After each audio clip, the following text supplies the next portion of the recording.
Hello，大家好啊！咁啊嚟到第11堂啦，咁啊係尾二嘅一堂啦。OK，咁啊依家嘅你咧，應該嗰個進度唔錯噶啦，即係嗰個交易呢一件事嘅認知啦，嗰種了解啦。OK，嗱你做埋出嚟係需要時間去琢磨同埋練習嘅，咁當然有一個時間要去做，但係起碼你而家練習同埋實戰嘅時候，起碼你清楚知道交易係一件咩嘅一回事啊。OK，即係你 base on 呢一個嘅思考流程。OK，咁而家我哋已經去到呢一度啦，咁你都見到個界線啦。咁其實如果純粹以技術嚟講嘅即係傳授啦，嗰個討論嘅位置咧，基本上大致已經係齊備咗完成咗㗎啦。OK，咁啊今堂咧只係一啲嘅情報上邊咧所謂嘅，即係多一啲嘅工具嚇，多啲嘅工具咁啊，令到你喺嗰個分析上邊啊，可能多一啲嘅細節咧去做一啲共鳴。OK，咁啊下一堂亦都係啦，咁啊主要係一個活天上邊啦，我將我自己成個而家其實炒嘢嘅每一日嘅安排，每個禮拜點樣安排嗰個 schedule 咧，去同大家去分享一下啦嚇，成件事究竟點樣做嘅，咁令到你嗰個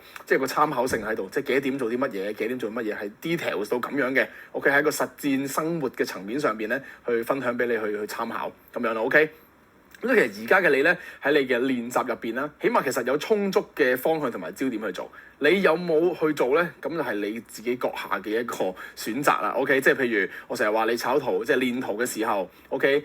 上次都好清晰有個 slide 喺度啦，究竟你練習訓練三大方向，一個你自己認知嘅深化啦，死圖訓練係為咗乜嘢㗎啦，生圖訓練為咗乜嘢啦，跟住喺之前第3堂完成後有個好補丁，佢有啲死圖嘅參考俾你啦，同埋生圖影片嗰個分析嘅邏輯同埋方向 ，OK， 即係 base on個當下見到啲乜嘢，標示佢出嚟。跟住話俾自己知道，而家我要點樣去看待市場，我等待緊啲乜嘢，我等緊啲乜嘢去做，點解等等嘅嘢咧，用呢個邏輯同埋呢個依據咧去訓練嘅。OK，咁之後其實只不過係將啲細節一個項目一個項目咁樣加落去啫嘛，但係唔影響你喺死圖訓練同埋生圖訓練嗰樣嘢入邊咧嗰個嘅做法同埋諗法嘅。OK，咁所以其實好清楚㗎啦，即係成件事喺即係 Cycle 3嘅安排入邊啦，嗰種嘅安排啦，嗰種嘅因為之前嘅經驗啦、培訓嘅經驗啦等等咧，歸到好個演繹係非常之全面同埋清晰㗎啦，個好整體性好高。咁所以你自己要即係又係嗰句啦，賺錢嗰係你啊嘛，咁嗰個苦功練習。擺苦心、擺精神、擺時間落去嗰個角色咧，係得你先可以做嘅啫。咁我冇可能呢個部分都幫你負責埋啦。呢件事係唔合理噶嘛。咁你跟住嗰個指示啦，跟住嗰個指引咧，去作出你嗰個訓練嘅時候，其實你慢慢就會見得到嗰個交易嘅成效咧，就越嚟越高嘅嚇，越嚟越高嘅。OK，咁你而家應該喺技術方面就已經係處於一個清晰嘅狀態㗎啦。咁今堂其實輕鬆啲㗎啦，即係今堂同埋下一堂啦，所謂清晰啲，其實都係一啲嘅幫你做啲嘅整合啦，或者我開圖做啲嘅分析嘅示範啦，等等等等，令到你對於成件事嘅解讀有一個全面性、整體性喺度咁解啫。咁而呢啲嘅行為，即係呢啲嘅內容啦，只能夠喺後邊嗰度做嘅啫嘛，係嘛？因為你前邊嗰個基礎都未搭建完成嘅時候，咁你講後邊係冇意思噶嘛。咁所以嚟緊嗰2堂咧，其實如果你前面嘅苦功落得夠，練習練得好，跟住你個課堂溫書啊等等嘅嘢你做得好嘅時候咧，其實呢2堂你係相對地輕鬆啲嘅。OK， 你係反而係一啲即係整合啊、打通啊、明白啊咁嘅狀態咧會比較多咯。OK，咁你正式開始啦，咁啊都係冇 miss 咗呢啲嘢啦嚇，即係有啲咩有啲行政上嘅問題或者有啲咩技術上嘅問題咧，咁你就 WhatsApp 呢個電話咁啊粉 CS 嚇，千祈唔好喺呢個嗰個 Telegram 嗰個位置去問或者去做啊，嗰度冇人幫到你㗎嚇。OK， 嗰度係俾你自己去練習圖表係嘛，練圖成長自我對話嘅地方嚟㗎，唔好搞錯咗嗰個做法。OK，咁啊最後2次見呢個 slide 㗎啦，咁啊應該記到入心啦嚇，編埋出嚟啦，或者你即係唔係淨係睇喎，你係望到佢嘅時候，其實係想 remind 咗你一啲嘅。一啲嘅諗法啊，一啲嘅概念喺入邊咧，係等你溫故知新啊，耐唔耐日久常新咁樣睇到佢嚇。砌圖啦，而家嗰個即係技能知識就係超能力啊嘛，嗰個交易嘅技能咧應該有啲樣睇到㗎啦嚇，即係你起碼知道自己砌緊 Iron Man 㗎啦 ，suppose 冇可能就係得幾忽咁樣㗎啦。OK，咁啊跟住提你一定要練習啦嚇，上得台你就唔好怯啦嚇，唔好輸得嚟，你係要有充足嘅準備同埋練習先有資格講上台嘅嚇，就唔係一味話衝咧炒你就會賺錢嘅，唔會嘅。之前都講過，大部分嘅時間其實係擺喺交易嘅思考上邊啦，交易嘅訓練上邊咧係多於你係咁落盤上邊嘅。呢個先係正確啦，或者一個合乎邏輯啦，行得越嚟越好嘅一個 learning curve 啦、learning path 啦，你都應該要咁樣行嘅。OK，即係個訓練啦、個研究啦、自我反省啦、自我檢視啦，呢啲嘅部分先至係最多嘅。唔係你落場打嗰個時間係最多嘅。呢樣嘢你一定要去深深地去記住佢。OK。咁啊，交易成功三大元素啦，技能認知、心理認知、自我管理，應該即係理想的話，而家應該即係開始睇緊本 Training the Zone啦，或者係已經睇完啦，咁啊記略講過啦，之前講過呢啲內容係俾你個環境上邊浸住呢啲交易嘅養分心理嘅養分，你無時無刻耐唔耐咁每日咁樣攞嚟睇一個 chapter，睇幾頁係一個好好嘅習慣嚟嘅就唔好視佢為一個我睇完本書㗎啦。咁我就掂啦，係嘛？咁樣係唔好咁天真，係唔會嘅。呢啲嘢係每日浸出嚟。咁你連個方法都話埋俾你知㗎啦。唔好用你以往自己嘅認知嗰啲睇完本書當佢工具書咁睇，係冇用嘅。OK， 係你每日都攞嚟望下每日都睇下一個 chapter，每一個 chapter 咁樣浸下。隔咗一段時間，自己思考咗、消化咗、經歷咗，又再翻嚟又睇下。咁呢啲嘅方法嘅即係叫做方式啦，先至係令到呢一啲嘅交易心理嘅養分啦，或者係一啲即係叫做培養你嗰個所謂邁向你嗰個目標嘅嗰啲養分咧，可以俾到你嘅。OK， 咁包括其實之前提過嘅一啲即係原子習慣也好啦，刻意練習也好啦，心流也好啦，最即係直接啲嘅 Training the Zone也好啦，呢啲都係一啲好好嘅內容係俾你喺呢一件琢磨交易技能呢件事入邊咧去幫到你嘅。之前都講過啦，心流係關於一啲專注力啦，同埋關於令到你進入嗰個即係全神貫注嗰個物我兩忘嗰個狀態嘅一啲嘅書籍嚟嘅咁刻意練習同埋原子習慣咧，係講緊一啲嘅生活習慣啦同埋呢個技能琢磨嗰條路應該點樣嚟㗎啦。你每一個技能其實都係行呢個周期，無一例外嘅。OK，咁我自己都分享過啦，即係其實炒嘢只係我其中一個技能嚟嘅啫嘛。咁但係喺技能嘅琢磨入邊嚟講咧，我都係即係交易係一個啟蒙然後打通咗呢件事咁嘅時候，我發覺好多個領域入邊咧，用翻同一個方式去做嘅時候咧，都係事半功倍。起碼你唔會嘥時間，你知道自己每日做緊乜嘢，咁你個目標一清晰，你知道自己想做啲乜嘢，咁然後你每日都係行緊個方向，跟住每日累積唔辛苦，好享受咁嘅方式，咁啊一日咁過嘅時候，你發覺每一樣嘢啦around 一個月兩個月度咧，你慢慢都會見到一啲嘅你自己嘅唔一樣嘅。咁但係呢樣嘢其實就係你每日願意擺啲時間落去，日積月累咧，先至會成形嘅。你冇得話你好短時間咁樣就睇晒佢做晒佢咧，佢唔會有任何嘅效用嘅。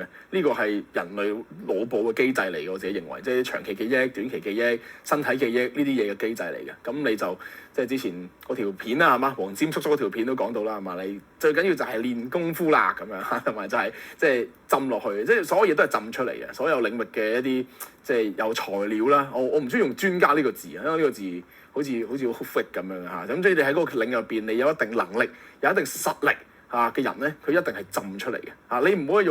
你唔會買咗個頭銜翻嚟，你就會有實力嘅。實力所有嘢都係你自己琢磨翻嚟嘅你身上所有嘅頭銜標籤都冇辦法可以定義你嘅實力，但係你打出嚟你一 so call 你嗰下嘅時候，嗰個實力就出嚟啦。呢個樣嘢係最實在嘅，亦都我自己最中意 trading 嘅地方啦。OK， 今日時間流程啦。今堂我哋去到第11堂啦，咁講到深度成交量嘅一啲嘅解構咁我哋一路以嚟都冇提過即係 volume 呢樣嘢嘅，成交量呢樣嘢嘅。OK， 咁今日你輕有啲即係實用啲嘅方式咧，去提到佢，直接話俾你知點樣用啦。咁簡單啲，因為 OK 你記住一樣嘢先，話說在前呢個最緊要我擺喺前邊唔好聽完後邊啲嘢咧就模糊晒啲焦點OK， 聽清楚記實啦。而家即係今堂講嘅一啲嘅內容，都係一啲擺到最後嘅內容，即係你成個交易邏輯嘅分析咧，其實喺第1至第10堂咧，已經係一個好齊整嘅方式嚟㗎啦，最完整、最完全嘅位置嚟㗎啦。第11堂今堂我哋講嘅一啲深度成交量嘅解構入邊嘅一啲嘅情報、一啲嘅工具，只係用作你擺喺最 minor 最後嗰個位置嘅一啲嘅即係檢視或者俾你望到下一啲嘅工具、一啲嘅元素，而佢有用嘅，佢幫你解讀到個故事咧，會更加有效嘅。即係所謂又係嗰句啦 ，read the story, read the price 嘛。OK， 睇呢啲嘅工具會令到你對於個故事嘅全面性嗰個理解咧會好啲嘅。但係坦白講，就算我唔教呢一堂，我唔要第11堂咧，你唔會影響你嘅操作㗎。OK， 你即係知道嗰件事嘅情況係咁樣。OK， 所以唔好今堂學咗1、2個工具，就成日用呢個，反而用呢個嚟做依歸。OK， 因為點解咁講咧？因為呢啲今堂講嗰啲工具咧，相對你單向啲嘅，即係佢好似一個指示咁樣。咁你人就好衰聽清楚真係記熟呢段説話，然後自己用自己嘅文字了解完，用自己嘅文字寫低你嘅筆記入邊要提自己呢樣嘢OK， 佢係一啲工具啦，自然好單向嘅，就只一個數字咁樣，直接話俾你聽咁樣嘅。咁人咧又好衰㗎，唔中意用腦㗎。OK， 咁所以你俾咁嘅字咧，你就硬係覺得佢咧就易啲順。例如之前我喺度有少少嘅諗法啦，都講過，我哋係唔會單獨使用黃金比率㗎嘛。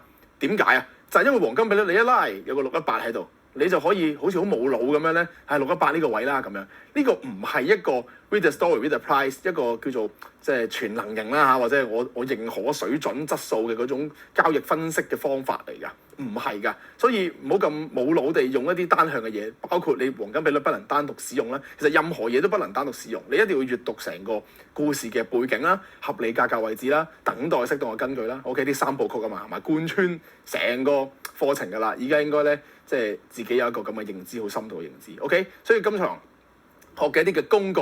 一啲嘅工具，只係幫你擺到最後嘅時候，做一個好似 tracking 啊，或者一個檢視啊，或者係一個喺故事嘅完整性入邊俾到一個 full picture 你咁樣嘅東西嚟嘅啫。OK，唔好一學到呢個工具之後就覺得哇有個工具喺度，淨係用工具，跟住其他嗰啲嘢咧突然間就唔記得晒咁樣。OK，最主軸嘅都依然係前邊1至第10堂嘅成件交易思考流程呢件事，佢係一個思考流程。佢唔係一啲嘅 A 等於 A、B 等於 B 咁樣嘅東西嚟嘅，冇咁着數嘅喺炒呢件事入邊。你要用腦嘅，你要觀察啦，係嘛？即係嗰個又出翻嗰個 slide 啦，係嘛？觀察、分析、佈局、執行、跟進，呢個先係交易嘅嗰個流程嗰個真諦。OK，咁我哋開波啦。咁啊，深度成交量全解構啦。咁第一樣嘢講嘅就係呢個 volume profile 呢個咁樣嘅概念，佢叫做成交量分佈圖咁樣啦。OK。咁啊唔複雜嘅，我哋去理解係好容易用嘅啫。OK，咁啊先開咗佢出嚟先啦。首先咧，佢係一個你喺 indicator 呢個位置。嗱，首先講，我係唔用任何技術指標嘅。而對我嚟講，呢個 volume profile 其實佢根本就唔係技術指標嚟嘅，因為佢唔係一啲嘅數學算式。OK，嗱呢個講少少啦。你知就你本身認識就認識啦，唔認識就輕輕了解一下啦。喺即係所謂技術分析呢件事上邊，有啲所謂嘅技術指標嘅。而一般嘅技術指標咧，佢都係一啲嘅數學算式嚟嘅。OK，佢係喺度。即係後邊有啲嘅數學喺度計緊一啲嘅嘢，然後用一啲即係紅色、綠色啊，一條 curve 啊咁去反映俾你睇嘅，包括嗰啲 MACD 啊、RSI 啊、MA 線啊，任何呢啲嘢，佢後邊都係代表住一條算式。OK，而呢一類型嘅技術指標也好咧，其實主要嚟講咧都係分咗2種類型嘅。如果好早期認識我嘅朋友，曾經都寫過呢啲嘅文章咁樣咧講呢類型嘅嘢嘅。咁其實佢主要咧離唔開2種嘅類型嘅，一種類型咧就係一個均值嘅概念。一啲平均值嘅概念 ，OK， 咁啊即係例如嗰啲 MA 線啊，咁 MACD 啊呢啲就類似一啲，即係佢牽涉到一啲嘅均值，最多佢加啲加權嘅概念，即係平均數加權嘅概念啊，唔識可以唔聽嘅，冇所謂嘅，純粹了解下嘅啫。OK，咁而另一種大類型咧，就係一啲牽涉 momentum 動力類型嘅嘢嚟嘅。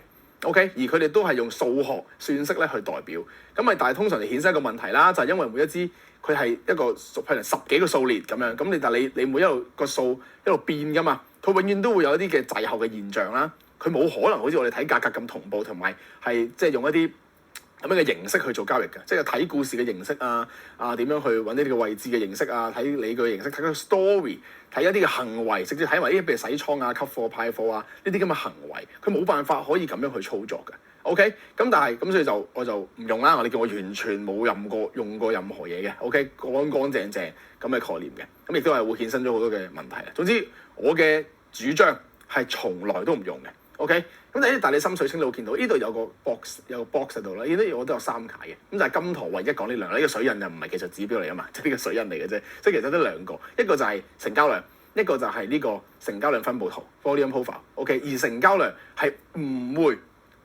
會用喺任何嘅期貨市場度嘅，我唔需要嘅，係冇效用嘅。但係成交量我哋放喺股票度咧，佢係好有效嘅，係幫到你睇到好多個故事嘅。咁轉頭都會順便講埋，一咁樣講完之後咧，你就好似幼稚園咁樣㗎，你會發覺哇，原來股票咁易玩㗎，即係好多提示啊咁樣。因為之前都分享過啦，你玩得期貨嗰種速度，你理解到期貨嘅世界，股票嗰種嘅世界嘅節奏，你會即刻覺得好容易嘅，會覺得好慢嘅，即係好慢得嚟又容易又清晰咁嘅概念咯。OK， 咁轉頭去分享更多啦。OK， 咁首先開咗出嚟先啦。OK， 先開咗出嚟先啦。呢個嘅volume profile 嘅呢個東西，咁點揾嘅咧？你就喺 indicator 呢個位置啦。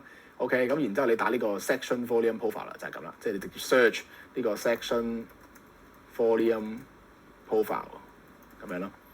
咁你就會揾到㗎啦。咁用翻呢個得㗎啦，唔使咩 HD 嗰啲㗎啦。OK， 就咁呢個，就呢個。咁我自己升咗佢啦，即係呢個咁。你一撳一開出嚟，咁你就係咁樣㗎。你就會見得到咧，有啲一條嘅線咁樣嘅，有啲咁嘅東西。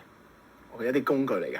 OK，就係咁樣嘅啫。OK，咁我哋先開咗出嚟啦，你起碼識打開呢個工具先啊嘛。咁然後佢點解嘅咧？同埋點樣配合我哋已經認知嘅技術去應用，先係最重要啊嘛，係咪？咁啊千祈唔好有啲工具開咗咧，就覺得好神奇啊，因為我哋人類天性嚟㗎嚇，有啲嘢咧就覺得哇好神奇啊嘛，其實佢一啲即係冇乜特別嘅，其實真係冇乜特別，直接話俾你知冇乜特別㗎，即係依據都係1至10㗎，1至10堂嘅嘢。呢個只係一個 on top 令到你了解故事入邊同埋一啲嘅操作上邊啦，有啲嘅最後擺到最尾最 minor 元素嘅嗰種檢視嚟嘅。OK 嗱，講得好清楚㗎啦，唔好沉迷呢樣嘢啊。OK。咁啊，首先佢代表啲乜嘢咧？佢就係代表指定時間內嘅累積成交量。OK， 你見得到咧，佢一個 section 咁樣嘅，即係譬如啦，OK， 佢呢一卡嘢咁樣計，冇所謂嘅，周圍開都得嘅，即係呢個啦，就咁講呢個啦。你見得到咧，佢一個 box 咁樣噶嘛，即係呢一度你見到佢呢一卡嘢一個 box 噶嘛。OK， 每一段一個 section 咁樣噶嘛。OK， 即係呢一度到呢度一段計算，跟住呢度。又到呢度有一個計算咁樣嘅 ，OK， 咁呢個 session profile 佢就睇緊呢一段時間，即係1日咁樣嘅 ，OK， 呢一日佢嗰個分佈係點樣嘅，係睇呢一樣嘢嘅 ，OK， 咁而所謂成交量嘅意思啦，就代表喺嗰個價位入邊促成嘅成交訂單啦 ，OK， 咁你唔知道係買定賣㗎，即係佢成交咗呢度有條最多，佢今次呢個位嗱，你紅色線呢個位咧就代表住佢相對最多嗰個位啦。咁但係佢話唔係好多咧，你見得到其實佢係一個咁嘅兜形咁樣噶嘛，係啊，你見得到咧呢個位置，呢一啲嘅成交量嘅bar，你見得到咧佢係咁樣噶嘛，即係一個咁樣嘅形狀嚟噶嘛，係啦，即係其實佢個集中區喺呢度，最集中就係呢度，咁但係呢啲都有㗎，呢啲都有人買㗎，呢啲都有人成交㗎，咁樣嘅意思咯。OK， 即係你呢條bar係咁樣睇嘅，即係呢個價位就咁多成交量，呢個價位就最少啦，呢個位相對多啲啦，佢係咁樣嘅模樣嘅解釋嘅。OK， 代表住呢一個時段之內。OK， 呢一日啊 session profile 就呢個就係呢一日咁樣，你見得到，你自己睇翻時間就見得到㗎啦。OK， 代表呢一段時間段入邊佢成交量嘅分佈 ，OK， 佢即係個價位嘅分佈係咪個價位嘅分佈咁嘅意思嘅 ？OK， 代表呢個故仔。咁然後我哋咧就嗱先講啦，我哋淨係用 section 嘅啫，淨係佢其實仲有另一啲顯示嘅方式嘅，我哋唔理佢啦，冇必要理佢。OK， 總之我嘅系統就淨係用 section volume 呢個概念嘅啫，我唔用 fix， 我唔用 visible 嘅，唔使理佢。OK， 淨係用 section 就 OK 嘅，其他嗰啲我冇驗證過，亦都覺得係冇用嘅，所以可以唔使理佢嘅。OK， 跟住即係講得俾你聽冇用就即係我研究過啦，然之後我覺得冇用㗎啦，所以真係冇嘥時間嘗試啦。OK 咁啊 section volume 呢個位置啦。OK， 咁然後咧呢個佢有個概念啦，叫做 POC 啦，係嘛 point of control 咁樣嘅意思啦。咁其實就係呢個橫線最長嘅價位紅色顯示呢個位置，即係呢一個。佢純粹話俾你知呢一個位最多成交，咩意思啫？即係呢個價位呢一段時間之內呢個價位最多成交，佢只係咁樣解釋呢件事嘅啫。OK， 跟住咧我就有個概念啦，因為我哋嘅訂單禁區都講到啊嘛，嗰個位置積存大量訂單，所以先會泵一個好大嘅動能，係嘛？禁區嘅定義嚟講係咪即係停動、逆動，關鍵在動，就係因為你有好多嘅 momentum，即係好多個訂單喺度，其實後邊係好多個訂單喺嗰個位置去作一個方向嘭出嚟嘅時候，咁你先會有一個概念噶嘛。咁嗰個概念好相近，所以我就攞嚟做一個共鳴條件俾你攞嚟觀察分析之用。OK， 而建基於佢係喺一個時段之內嘅一個成交量咁樣啦，你攞太細係冇意義嘅。OK， 所以喺我哋分析條件嘅時候，唔需要睇到太過 detail 㗎啦，淨係睇30分鐘以上嘅。OK， 咁而你睇日線圖亦都係冇乜意義㗎，因為你即係有每日就一支包咁，你咁樣冇用㗎嘛。咁所以我哋去分析嘅時候咧，只係集中於30分鐘、1小時、4小時圖呢3個 time frame 咧去用嘅啫。大部分情況下都係淨係用呢3個已經足夠，因為太大佢亦都冇意義，冇用嘅，睇唔到啲乜嘢嘅。太細係唔準確嘅，係冇用嘅。OK， 所以實戰上30分鐘、1小時、2小時、4小時圖呢啲都可以嘅。OK， 嗱，唔係話15分鐘唔等於即係佢個解釋都係一樣嘅啫。只不過因為你越整越細嘅時候，你嗰個代表性會相對地低咗，所以你就唔係好使理佢嘅。OK， 冇乜意義㗎啦。咁啊，呢件事亦都係講一下，不建議仔細研究，因為根本就完全冇需要嘅，已經話俾你知最直接嘅用法㗎啦。咁就咁樣就 OK 啦。咁啊，呢個就有啲語句啦，我自己本身好中意啊。Ray Dalio 係一個基金經理啦，可能大家都知道啦，即係全球最大橋水基金嘅基金經理啦。咁佢係一啲即係講經濟啊，講組合管理為主嘅。佢唔係一個炒家嚟嘅，即係我唔會定義呢啲係炒嘅人嚟。佢唔係 focus 喺啲 trading technique 啊、trading 嘅技術，佢唔係咁樣嘅。咁先啱啊嘛！我通常就係、即係你揾一個人去學習，梗係揾啲同我完全唔同噶啦，係咪？我真係揾啲人學技術分析，咁冇乜意義嘅。其實即係嗰陣時嘅成長度唔高啊，俾我。所以嗰、我通常睇嗰啲都係睇一啲自己另外一啲嘢。咁我本身唔係好理啦，應該話唔係好去研究基本分析類型嘅嘢嘅嚇，咁我就走去會睇一啲我認可嘅人物，覺得佢勁喎，咁咪睇下佢咯。咁 Ray Dalio 幾好嘅，Ray Dalio 就勁添啦，冇得幾好，勁 OG 級㗎啦，即係喺一啲資產管理部分啊、分析經濟部分好勁。咁而佢其實最勁嗰個位咧，我覺得係佢啲嘅 mindset 啊，一啲嘅哲學嘅理論又好啦，或者佢自己人生觀嘅理論又好啦。咁有本出名嘅書叫 Principle 啦，咁如果未睇過或者未聽過嘅朋友都可以了解下啦，好正嘅。一本黑色咁樣紅色字就 Principle 咁樣一本正嘢咁樣啦。咁入邊有句嘢好正嘅嚇，就話其實咧呢個世界咧所有嘅傻瓜啦嚇，即係所有嘅傻瓜 idiot 啊，呢啲咩即係傻嘅人咧、廢嗰啲咧，都可以將啲嘢搞到好複雜㗎。所以就好小事㗎咋，冇乜特別㗎。所以點解咁多人我成日喺度笑咧？就話成日將啲嘢整到越嚟越複雜，搞到好亂。其實呢啲咧係所有人都做到嘅，所以根本就唔使。冇乜特別咯，所以有啲人如果佢好複雜地去展現自己嘅一啲嘢咧，其實佢即係好傻咁樣嘅啫，係啊，因為所有嘢咧，即係都所有人都做到啊嘛嚇。但係調翻轉啦，你要將啲嘢化繁為簡啦，變得精確、精準、簡單、簡明扼要去做嘅時候咧，呢啲咧就係需要天才去做嘅。啊，佢能夠用一種大家都能夠理解嘅方式咧去解釋，係一種大大被低估嘅技能，即係將啲嘢化繁為簡，將啲嘢簡明扼要，將佢好均一、好核心咁樣去表達，然後令到大家都能夠明白嘅呢一種咁嘅技能，其實係大家被低估。反而呢啲係需要即係所謂嘅佢形容嘅天才啦去做嘅。咁呢個自然係一個我認為一個方向啦，即係一個自己去進步啦、自己學習啦、自己定義咩叫做才能、咩叫技能嘅嗰個方向。咁而我非常之同意嘅，即係你搞到啲嘢好複雜，然後自己覺得自己好勁，跟住去整到好似好猛，跟住特登講嚟係令到人哋唔明嘅，呢啲人大有人在。而通常嗰啲都係即係冇乜料到啊，或者係騙子嚟啦。通常就用呢個方式嘅，即係故弄玄虛，整到啲嘢好高深、好複雜，製造門檻，令到你覺得你需要去揾佢學，製造呢個門檻咧，先係呢啲通常啲人用嘅把戲同埋伎倆啦。但係你諗下一個人如果能夠完全了解一件事嗰個技能嗰個本質啦，個領域嗰個本質啦，佢自然能夠好簡單根據你嘅程度咧去演繹俾你聽嘅。咁呢個先係一個我覺得值得推崇嘅一個才能技能嘅一個方向。另外蘇格拉底都講啦，一個哲學家啦，幸福嘅秘密唔係更多啦，係培養出更少嘅技能。OK，咁分享到呢度啦，直接講翻呢件事啦嚇 volume profile 呢件事。所以我哋一個即係個 wrap up 啦嚇，主要首先代表住咩嘅？指定時間內嘅累積成交量啦。OK， 主要成交價 POC 呢個位啦，跟住就係我哋淨係用 session profile 啦，即係 session volume 啦呢個位，跟住同埋睇30分鐘或1小時、4小時呢啲大啲嘅 time frame 嘅。OK。直接睇點樣用啦，其實好簡單嘅。其實佢代表住啲乜嘢咧？佢代表住啲咧，就係佢喺呢一個 section 入邊 ，OK，佢呢個 section 入邊最多成交嗰個區域啫嘛。OK， 即係譬如呢一嚿 area 的話，雖然呢個係紅色線啊，你呢啲嘢你要小心啊嚇，聽住啊。雖然呢個係紅色線，係嘛？呢個紅色線喺度啦，但係如果你細心啲睇咧，其實呢一個位咧，同呢個位咧係相差無幾嘅。啱唔啱？佢相差無幾噶嘛？呢個同呢個係差唔多嘅啫嘛，只不過佢咁啱多佢少少，咁佢咪定義呢個紅色線咯。即係話其實呢個相對地係冇乜效嘅，冇乜效嘅，你唔係好知啊。佢呢度又多，呢度又多，咁咪即係其實就係咩啊？就係冇咯，冇咁啊，所以相對地咪橫行啲咁樣咯。其實個概念有得咁樣解。咁如果你深水清嘅定義嘅時候咧，其實佢一個 box 佢有幾多款嘅演繹方式咧，係唔會多噶。一係就係咩都有。咁樣啦，即係佢每一支巴都差唔多。嗱，呢個紅色線唔係代表條 POC 啊，係代表呢啲藍色、黃色嘅呢啲每個區間啊。即係佢好平均，佢俾唔到一任何端倪你睇到嘅。OK，呢啲係無效，即係冇任何提示，咩都冇。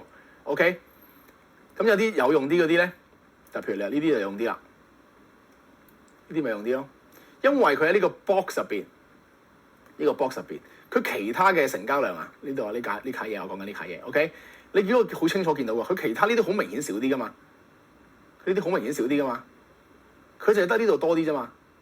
咁當然呢度係個區域啦，所以佢呢度都有個集中啦，所以佢通常就會展現出一種咧類似係即係咁樣啦、跟住佢呢度可能會相對地咁樣縮下咁樣嘅。咁其他就可能好少咁樣，即係其他就咁樣少少地、少少地、少少地、少少地，佢係呢啲分佈啦，係咪？咁當呢啲嘅情況下咧，你就可以呢啲就視為相對地有效啲啦。OK， 即係佢有得俾你睇到件事發生啲咩事嘅一個作用喺度。咁佢就呢個位啦，佢就 POC 就係呢支巴拉字，即係呢個位最多啊嘛字，呢個位就係嗰個 POC 紅色線嗰個位。所以你唔好淨係睇條紅色線，飲水先。你唔好淨係睇條紅色線啊，因為佢點都會顯示條紅色線俾你嘅。OK， 而嗰條紅色線只係代表喺嗰個時間段入邊嗰個價格嘅成交量最多咁解。但係佢點樣多，你要有即係叫做對比上邊，相對上嚟講特別明顯地多，佢先至係有效噶嘛。即係你呢一個係無效嘅，就係因為佢其他全部都差唔多，佢只係咁啱多咗少少，就叫做紅色，就係條紅色線。你咁樣用係冇乜太大嘅意義嘅。OK， 咁當然即係只係一個即係叫做概念上你去咁樣去分嘢佢啦，即係去咁樣理解佢啦。OK， 好合理啫，呢件事都係咪？即係人之常情嘅邏輯嚟啫嘛。調翻轉呢一啲，佢就係可取性較高嘅，可取性較高嘅。所以調翻轉有陣時，我基本上就只係會呢一種咧會去考慮嘅啫。即係只要係我覺得視為有得幫助啊，呢啲冇用㗎，佢冇任何嘅冇任何展示俾你睇，冇任何展示就唔好要佢。即係佢俾你一種模糊感咧，嗰啲工具係冇用㗎。佢俾呢種不確定感或者冇任何勝率傾斜嘅工具，佢係廢㗎嘛。佢只係好似俾啲嘢你睇下咁啫嘛，但係佢冇用㗎嘛。所以呢啲情況佢冇用嘅。咁仲有另一種咧，就係即係可能佢都係有一邊係多啲啦，咁其他少啲啦，但係佢又另一邊又係多啲咁樣，即係佢有兩條多啲嘅巴。咁所以佢最後都會顯示出一條係呢一個係 POC 啦。咁但係呢啲我都係唔中意嘅，相對地。OK， 即係佢兩個區域都係咁樣，咁其實都係一個 section 入邊咪就係咩都有咯。咁所以就唔係咁好嘅，即係都係唔係好要。最正就係呢啲一個 box 清清楚楚喺邊度咁樣。OK， 嗱呢個淨係睇個 volume profile 嘅時候，我哋嘅解讀方式啫。OK， 應該好容易理解啦。一個特定時間段內嗰個價格最嘅成交量 ，OK， 嗰個價格成交量。OK， 即係譬如呢一段就係呢個價格，即係由1885至到呢個1898呢個區域入邊，咁啊呢一個位1889呢個位置最多嘅成交咯。呢個1903呢個位就係佢最多成交咯。佢就係咁樣解釋俾你聽嘅啫，咁展示俾你睇，咁樣展示呢個數據俾你睇，咁解嘅啫。OK， 就係咁嘅啫。OK， 咁我哋嚟咯喎，應用嗰個位置點樣去配合我哋嘅使用咧？點樣令到我哋閱讀故事更加有效咧？其實好簡單嘅。嗱，先記住一樣嘢啊，頭先已經提過㗎嘛，提一次啦。呢一個表嚟講，交易思考流程1至10先係最關鍵、最核心、最重要。下邊呢啲只係一啲嘅提示工具，幫你即係最 minor 嗰個位別去俾啲嘢你咁樣嘅啫，俾啲 hints 嚟，俾啲少少嘅提示仔你咁嘅啫。但係佢並唔係核心技術能力嚟嘅，理解啦嘛？所以當我哋去分析呢件事嘅時候，一樣係好似平時自己分析圖表咁樣嘅。OK。所以，譬如呢個 case，我哋會點樣分析啊？呢度下邊呢度有一個橫行啦，係咪？佢好清晰係一個橫行區啦。跟住呢一度具意圖的突破啦，同一時間係一個禁區啦。OK， 我哋會咁樣解讀噶嘛？即係呢一個係一個喺呢個位置具意圖的突破，佢一個阻力邊緣突然間停動噴咁樣上嚟噶嘛？即係呢個具意圖的突破嘅意思嚟噶嘛？Based on咁樣嘅原理底下，本身呢一個區域，即係呢啲嘅位置，係我哋分外去關注噶嘛。呢度仲有個換手添，呢啲位置係我哋分外去關注噶嘛。啱唔啱先？因為呢個位置係啲關鍵嘅市場關鍵點啦、思考點啦，咁樣嘅東西嚟。呢個 area 係一個突破嘅位置，同埋佢係 based on呢個橫行完，即係可能類似嘅吸貨啦，跟住然之後佢車上嚟啦。咁呢個橫行區入邊嘅分析，你都見得到啦。咦，佢有個傾斜喺度啦。橫行區嘅動能判斷啊嘅位置入邊咧，佢係相對地有着數啦。跟住佢呢個位置突破噴咗上去啦。咁所以我哋嘅思考點就自然係乜嘢啊？橫行突破啫，一係就假突破啦，一係佢就係、突破跟住 retest 跟住再上，咁嘅思維咁樣噶嘛。OK， 只有呢啲情況下，你先會特別去關注呢個 volume profile 嘅。OK， 即係佢冇咩發生嘅時候，其實你唔使睇佢。sorry 即係你呢啲咁樣冇乜事發生，其實你睇佢冇用嘅，因為你永遠都係嗰啲關鍵點時候，你先會留意佢。所以你平時其實係識咗佢嘅。你見到其實不嬲都係咁噶嘛？你見到譬如直播睇圖我都冇開呢啲嘢出嚟㗎，唔需要㗎。係通常你喺分析嘅時候，你知道呢啲係關鍵痛點啊嘛。喺呢一個情況下，我想望一望有冇啲 support 我咁樣嘅意思啫，咁啊開嚟望下咯。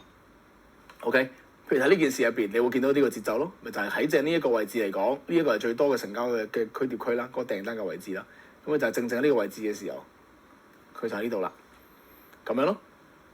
咁你喺呢個 volume profile 嘅時候，佢無論喺嗰個分析上邊啦，純粹圖表分析上邊啦，同埋你掛盤嗰個位置入邊咧，佢都可以俾到啲嘅提示你嘅。OK， 即係俾到你當係一個元素嚟嘅。OK，咁但係正如黃金比率一樣啊，不能夠單獨使用，不能夠單獨使用，你要揾共鳴，你要揾第二啲嘅共鳴。譬如呢個，佢咪就係一個本身已經係一個橫行區嘅頂部啦，佢又係一個禁區啦，跟住佢又係呢一個咁樣嘅 VP 啦。即係呢個 volume profile 啦嘅位置，咁佢咪有一個共鳴咯，佢咪有共鳴咯，咁咪好用咯。呢啲可以攞嚟切入啦，亦都係分析個週期、分析個價格流向嘅時候，你會有啲嘅作用，你會知道啲價真係點樣跑緊啊！你好實在咁樣睇緊佢啲價係點樣跑。當然其實你本身睇啲價都知㗎啦，你本身知道呢度佢會停一停有啲大陽燭，唔通呢度係買跌嘅人多啲咩？係冇可能㗎嘛，一定係買升嘅訂單多，佢先會有呢個情況出現㗎嘛。所以其實你本身已經知㗎啦，只不過係有個 VP 喺度，會令到你個工具入邊再透徹啲咁嘅啫。OK， 只係咁解㗎咋，佢好似即係再俾你睇多浸咁解嘅啫，但係佢唔影響你本身嘅技術分析嘅意思嘅。OK， 咁啊俾多個例子啦，呢度都係啦，你見到呢度相對地集中區啲啦，係咪？咁佢再延伸到亦都係呢個位置入邊撞一撞，咁啊同一時間亦都係呢個橫行嘅中軸啦，呢個橫行中軸啦，即係呢一楷橫行仔嘅中軸嘅同時，亦都係成個大嘅橫行嘅中軸啦。OK， 呢個橫行嘅中軸咧，都係呢嚿成嚿嘅呢嚿橫行嘅中軸啦。咁呢啲係啲嘅好好嘅切入位置啦，你會分析到啦。喺切入嘅時候，你會咁樣去幫到你手嘅。OK， 因為嗱，你知道佢隻 game 係咁樣玩㗎，佢每一格就淨係代表呢一段嘅咋嚇。跟住佢就搬咗去下一格㗎啦，即係佢下一格又重新計過嘅，即係呢啲咁樣嘅成交，下一格又重新計過嘅。OK， 係咁樣去嚟㗎，即係呢啲先係咁用嘅。OK， 呢個喺我哋嘅切入邊去聚焦啦。而另外一邊就係純粹你分析個價格流向嘅時候，你會閱讀到個故事啦。咁呢個就好似睇故事書咁樣嘅啫。你哋見住佢就係呢度位置，你知道，由本身就已經配合有支大陽燭噴上嚟，我拆解咗個橫行啦。即係破咗呢個橫行區啦，具意圖的突破啦，你知道啦。比如頭先玩頭先啲嘢先，跟住你見得到呢度有個禁區喎，係特登呢個位置停動咁樣刻意噴上嚟㗎啦，呢個價位。然後你見得到呢度有個嗰個 VP 啦，咁啊就證明咗呢一段時期，因為呢支陽燭係屬於呢段時期㗎嘛。咁就呢個價位就係呢一支陽燭入邊呢一個位咁樣噴出嚟嗰個價位嚟嘅，呢個係特別集中成交咁樣開出嚟嘅位嚟嘅。OK， 你可以咁樣去解讀啦。跟住，去到呢度啦。OK， 呢一個區域入邊，呢個成交區最多嘅喎，所以都好合理嘅，其實代表住就係呢一啲嘅陰燭落嚟，呢啲陰燭落嚟嘅時候，嗰個就係呢度咁樣發力發落嚟咯。OK， 跟住譬如呢一格啦，佢個 POC 呢個位喺呢度噶嘛。咁但係呢一個區域入邊嘅呢一條線，其實佢冇任何呢啲禁區啊，一樣嘅，佢反而係呢啲升升跌跌，跟住有支大陰燭，跟住又上翻嚟咁樣噶嘛。即係其實佢代表嘅，佢可以俾到個咩嘅信號你啊？俾到個咩故事嘅背景你，咪就係其實佢呢一個即係呢一嚿咁嘅陰燭都好啦。佢並唔係呢啲位置開始發力咁一嘢炸落嚟嘅陰燭，佢係一個冇乜特別嘅陰燭，係啊，即係佢只係一個咁啱冇交回落嚟咁樣，咁佢個價就係咁樣咯。咁你逐格睇咧，其實你自己 feel 下佢，你就會 feel 到㗎啦。係因為佢係會俾一啲嘅即係一啲嘅感覺嚟嘅，你好明顯。你當你具備1至10嘅認知底下，你一開呢個咧，你自己會知道自己要睇啲乜嘢嘅。OK， 我只能夠示範講俾你睇咯。譬如呢度咁樣，你咪知道其實呢一段嘅陽燭佢係有力度㗎啦。咁當然佢本身都有力度㗎，佢本身都有力度㗎。跟住就突破呢啲位，咁但係你就知道，佢 support 你喎。因為呢一個嘅 POC 嘅位置，佢話俾你知呢一度嘅成交量嘅堆疊特別多，咁所以呢一個位置就係佢嗰個成交量個價位多訂單噴上去嗰個位置。OK。佢會咁樣去解讀得到啦，係啦。咁而家格你其實都見得到清楚，佢係咁樣噶啦，咁但係佢係一個 minor， 我已經講得再重申一次，佢係 minor 㗎。你唔好認為你開住呢個就好似開大記咁樣，你就咩都睇到晒咁樣，唔會。即係譬如呢個都係好好啦，好好嘅示範啦。所以你盡量去搭配，唔係盡量係你需要啊，你需要搭配呢啲禁區嘅使用咧，你會好好多㗎。OK， 你本身呢個有嗰個禁區喺度㗎啦，跟住佢話俾你知呢個禁區係呢一個架嗰度噴上嚟嘅喎。咁而呢個禁區本身就係佢突破咗呢一嚿橫行仔啦，跟住佢呢個位置停留，跟住噴上嚟㗎嘛，佢嘅古仔係咁㗎嘛。咁所以你見得到佢呢一個位，佢就會頂住咗咯。咁咪頂一頂上嚟咯。嗱，冇話過喺之後一定係狂升咁樣，佢係俾啲點位嘅思考嚟嘅，俾啲點考嘅思考嚟。咁呢度都一樣啦，你見得到呢度其實多啲啦，呢度個陽燭噴上嚟啦。咁即係其實呢一段嘅力量係咩啦？咦，咁但係你見到之後佢唔係咁樣上嘅喎，反而係收復咗喎，咁咪即係要改變咯，即係要逆轉咯。即係點解話嗰個禁區被收復 ？OK， 即係收復咗個禁區呢個收復啊，收復咗一個禁區，佢會咁重要咧？個啟示，即係我哋之前去分析嘅時候，禁區換手啊，禁區互換啊，你一嚿呢嚿咁嘅禁區嘅東西，好似支持阻力咁樣，你要去收復咗佢。譬如呢個係上升嘅，停到嘭咁樣，呢個位置有個禁區咁樣啦，綠色咁樣。點解佢咁重要啊 ？OK， 佢咁樣嗨一嗨咁樣冇事嘅喎，係，但係如果佢完全收晒落嚟，收穿咗嘅時候咧，其實佢就係代表最後呢個上升訂單嘅區域，呢個上升訂單嘅區域都瓦解咗，咁就好緊要啊！呢個信號，呢個信號好緊要啊！即係話俾你知，呢一個最近嘅呢個有上升訂單呢個位置已經死晒咯，即係穿咗落去咯，即係呢個價格已經不復再咁樣咯。OK， 咁佢一收復咗嘅時候，你就可能諗會唔會喺合理嘅故事背景、適當價格位置嘅時候，可能呢啲就係一啲嘅轉勢嘅時機，或者你去切入嘗試搏佢轉勢嗰啲嘅時機。OK， 呢度都係啦嚇，即係你見到好清楚啦，呢兩個上升感啦。佢本來就係呢度咁樣掹上嚟㗎啦，但係之後一啲陰燭咁車爆晒佢，跟住呢度都有個禁區嘅換手啦。OK， 跟住頂住上翻嚟，壓翻落去咁樣咯。跟住你之後喺閱讀嘅時候，你都會有呢啲咁嘅信號可以睇到，即係呢啲陰燭咁樣噴落嚟，咁啱呢度壓緊，你咪見到佢。你 read 個 story 嘅時候，你知道佢壓緊落去咯，係咪呢啲？呢度咁樣。咁當然佢呢啲係即係一個位置起爆嗰下，佢可以顯示呢個形式啦。咁有陣時嗰啲形式就其實代表住呢個就係一個橫行啦，都得嘅。因為你橫行代表中間啲訂單喺度發嚟發去，中間咩成交都有啊嘛。咁所以你呢個喺一個橫行嘅呢個位置入邊，佢咁樣有咧，佢同呢一種咁樣咧係兩種意思嚟嘅。OK， 即係一個成交量最集中嘅位置，跟住佢起爆噴落去咁樣，即係代表呢一段下跌嘅 momentum 係呢度咁起爆咁解啊嘛。但係如果你一個橫行，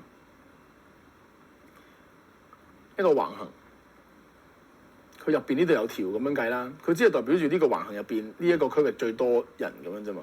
咁可能會成為之後嘅中軸咁樣咯，有機會，但係都唔係好影響㗎啦。呢個唔係好需要理會佢，係啊，唔係好需要理會。你 L1 至 L10嗰個資訊會更加重要嘅，會更加重要。OK， 咁你之後其實都見住嗰個價格咁行，所以你記住，你用佢嘅時候係已經分析完成嗰下㗎啦，即係你已經睇完㗎啦。你喺本身嘅分析入邊已經做完㗎啦，你係開一開嚟咁樣望下咁樣嘅啫，只係一個咁嘅形式嚟嘅啫，即係咁嘅形式嚟嘅啫。OK 嗱，譬如呢度咧，你見到呢個係一個小橫咁嘅中軸，咁呢度就係會多啲咁樣，呢度咁多啲咁樣，只係一個咁嘅用法嘅啫。OK， 咁呢個你擺喺外匯又得啦，黃金又得啦，恆指啦都得㗎，冇關係嘅，因為其實佢代表住就係嗰個資產就係嗰個價格咁樣去做啫嘛，即係所以係冇關係㗎，一樣㗎啫，即係嗰個一段時間內嘅成交量嘅嘢。咁而我都俾個即係唔好心理準備咧，俾個方法你啦。即係其實你用呢件事咧，你自己 read 下佢哋明到啊，你就知道佢代表緊啲乜嘢㗎啦。即係你要自己開幅圖出嚟 read the story，read the price 咁樣嘅方式咧，去看待佢。而你記實一個原理就係佢係一個最後最 minor 俾你開嚟睇下、了解下故事嘅發展嘅一個小工具嚟嘅啫。小工具，所以你唔好用個小工具用到擺到佢最大嘅效用咁樣，咁你就好奇怪㗎啦。咁或者少少嘅好清晰嘅提示啦。OK， 最緊要你嘅技術實輪水個技術本質先係最緊要嘅嚇，即係呢啲位置咁樣你見得到，咁你咪知道佢呢度咁樣，呢個位深咁去噴落嚟咯，你會見得到個 story 咁解嘅咋。OK， 所以你話佢咪完全好有用咧？我又覺得真係唔坦白講，唔係話有用得好緊要，但係咪完全冇用咧？又唔係嚇。咁所以有時外匯嗰啲都得㗎，全部都得㗎，冇分別㗎。咁所以呢個工具係一個即係介紹俾大家工具咯，但係就冇乜特別，就係你叫我不斷講，但係不斷講佢冇乜特別，因為佢就真係冇乜特別啊。你純粹就係見到件事咯即係譬如呢度有個禁區咁樣，咁你有個好明顯呢度係多啲嘅，咁你咪知道呢一個係佢代表住就係呢度咁樣嘢噴落嚟咯。你知道個故事點樣行咯？咁佢係咪冇用咧？佢有用嘅，因為喺你個閱讀故事個背景入邊，佢會俾多啲嘅清晰啲嘅，即係令到佢更加多咗一份清晰感咯。咁但係其實佢本身都清晰㗎啦。你玩得多嘅時候，你都會捉到嗰個所謂嘅清晰度，同埋你知道個 game 做緊啲乜㗎嘛。所以冇影響嘅，冇乜太大嘅影響。但係佢會令到你即係可能切入上啊，或者係你分析個故事上啊，佢多啲嘅啟示咁樣咯。OK， 咁好清楚啦，就係咁就夠噶啦不要詳細研究佢冇乜太大嘅作用啦。跟住牛熊證大家知咩嚟係嘛？即係應該知啦，係咪？恆指先有嘅啫，係啦，恆指先有嘅啫。咁我哋唔係叫你買唔關事㗎係叫你攞嚟睇。可能大家咧即係啲有少少經驗嘅朋友啦，或者成日都聽啲人講嗰啲咧，你都會見過一個即係牛熊證街貨咁樣嘅，咁係嗰啲證券行出牛熊嗰啲人出嘅。你又唔會即係每一間都有自己嘅，即係譬如發興咁有發興嘅，摩通就有摩通咁樣嘅，就係譬如我打呢個牛熊證摩通咁樣啦，冇所謂嘅其實，即係我冇任何銷售嘅意思喺度純粹係講緊佢咧呢一個嗰個位咧。即係大家都有 slightly 有啲可能有時有啲唔同咁但係大致上都一樣㗎啦，冇分別。我亦都冇建議你睇任何一個，純粹係將呢個概念帶俾你啫。OK， 咁大家就知道牛熊證嗰個設計先嘅。佢嘅設計咧，其實咧就係咩啦？佢首先佢係一個市場上香港市場好熱門嘅衍生工具嚟嘅，即係散戶最中意用㗎咁你明啦，即係係咪好多人中意用㗎？散戶好中意用嘅，因為即係感覺上好似槓桿大啲啦，跟住又好少嘅入場門檻就得啦唔使好似你平時大期咁成10皮一張咁樣唔使嘅，即係個按金。咁但係而家我哋有其他工具啦，就可能唔使用佢嘅咁但係佢咧就好得意嘅，佢有個打靶機制嘅。呢個打靶嘅意思咧，佢其實就好似止蝕咁樣。你一買咗呢隻嘢嘅時候咧，佢已經有一個止蝕價幫你 set 咗喺度㗎啦。咁叫做收回價。呢個打靶嘅意思咧就叫做收回價。呢樣嘢咧期權係冇嘅喎，期權係冇㗎，OK？咁所以牛熊證嘅街貨分圖咧，如果你喺具正確焦點嘅情況下咧，佢係有參考性。嗱，呢個係紅色字具正確焦點的情況下即係你本身自己唔知自己睇乜，你喺度望呢啲圖，你以為可以洞悉大戶嘅走勢咧，嗰係白痴嘅。但係偏偏有好多人都咁樣認為㗎，即係佢會認為一定係打咗先落啦。啱，呢個概念係啱，但係幾時發生係好緊要嘅。咁你呢個就係一樣啦。點解會攞嚟用咧？就係因為佢咁啱呢個概念同我哋嗰種洗倉stop hunt 洗上洗呢啲咧係一啲好近似嘅概念佢會有一種打止蝕打咗你個倉先行嗰種嘅概念之前都講過，止蝕盤係推動市場嘅關鍵嘛。佢同呢個概念係不謀而合噶嘛。咁咪攞嚟做一個共鳴咯。記住攞嚟做共鳴攞嚟做最 minor 又係最細最 minor， 即係你唔好俾呢張圖 lead 住你去跑呢一個圖先係你要分析嘅啦。佢淨係恆指先有啦，咁淨係打開個恆指啦。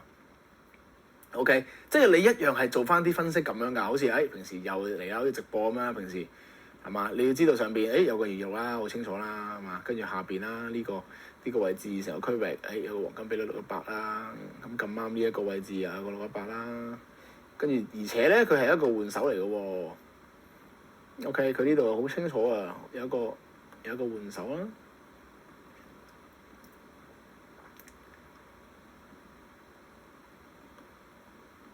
OK， 一個上升嘅禁區停動，一個就係停跌嗰個跌，停動跌，一個停動升，咁有一個鄰近位置、價格位置有個禁區啦。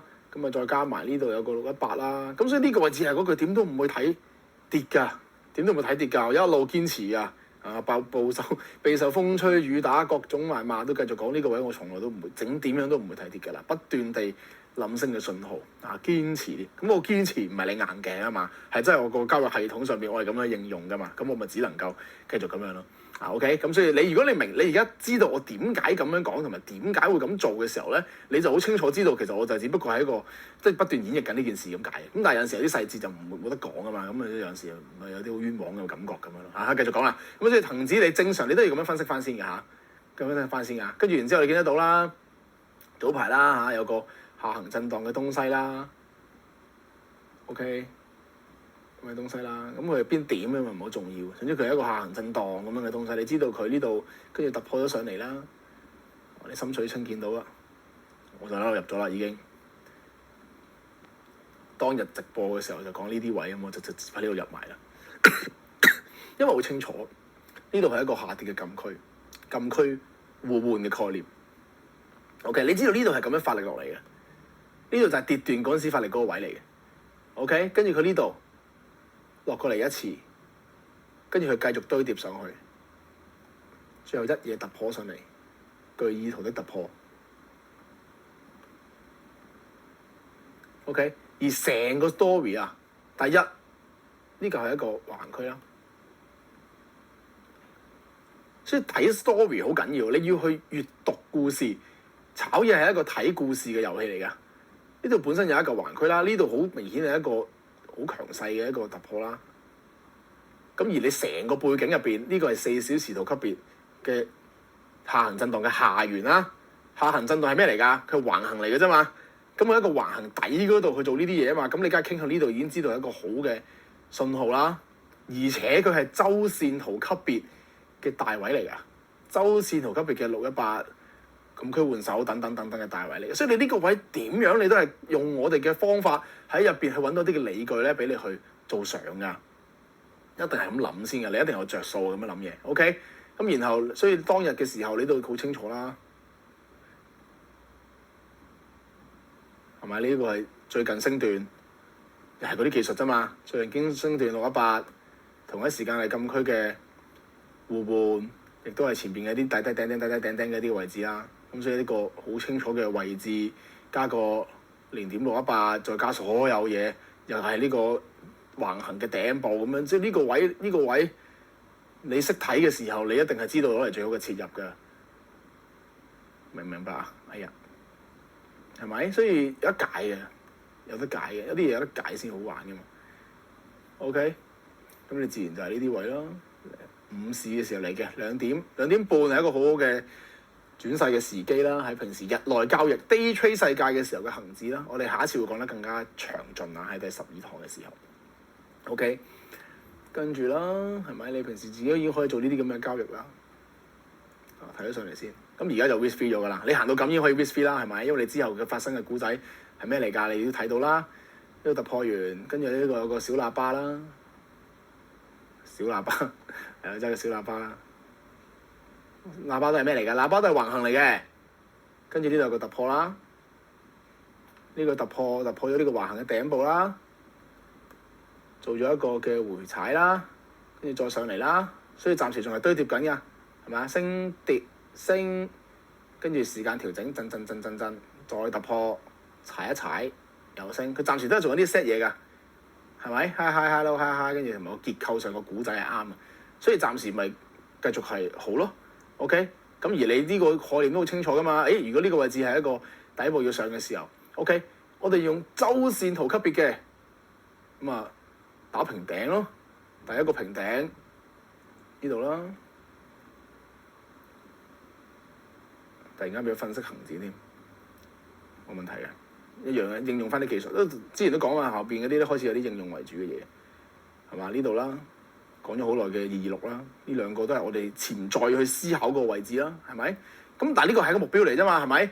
我哋唔會一路咁樣一輪嘴咁淨係等嗰度噶嘛。我哋呢個入位嘅時候，而家喺呢一刻啊，你個 trade 都已經跑到係1比4.8㗎啦，我已經鬥住啲錢嚟贏㗎啦。佢爭在可唔可以上到去咧？我唔知道，即係佢可唔可以上到嚟呢度咧？咁樣跟住做一個1比42嘅 trade 咧？我唔知道，我都唔需要知道。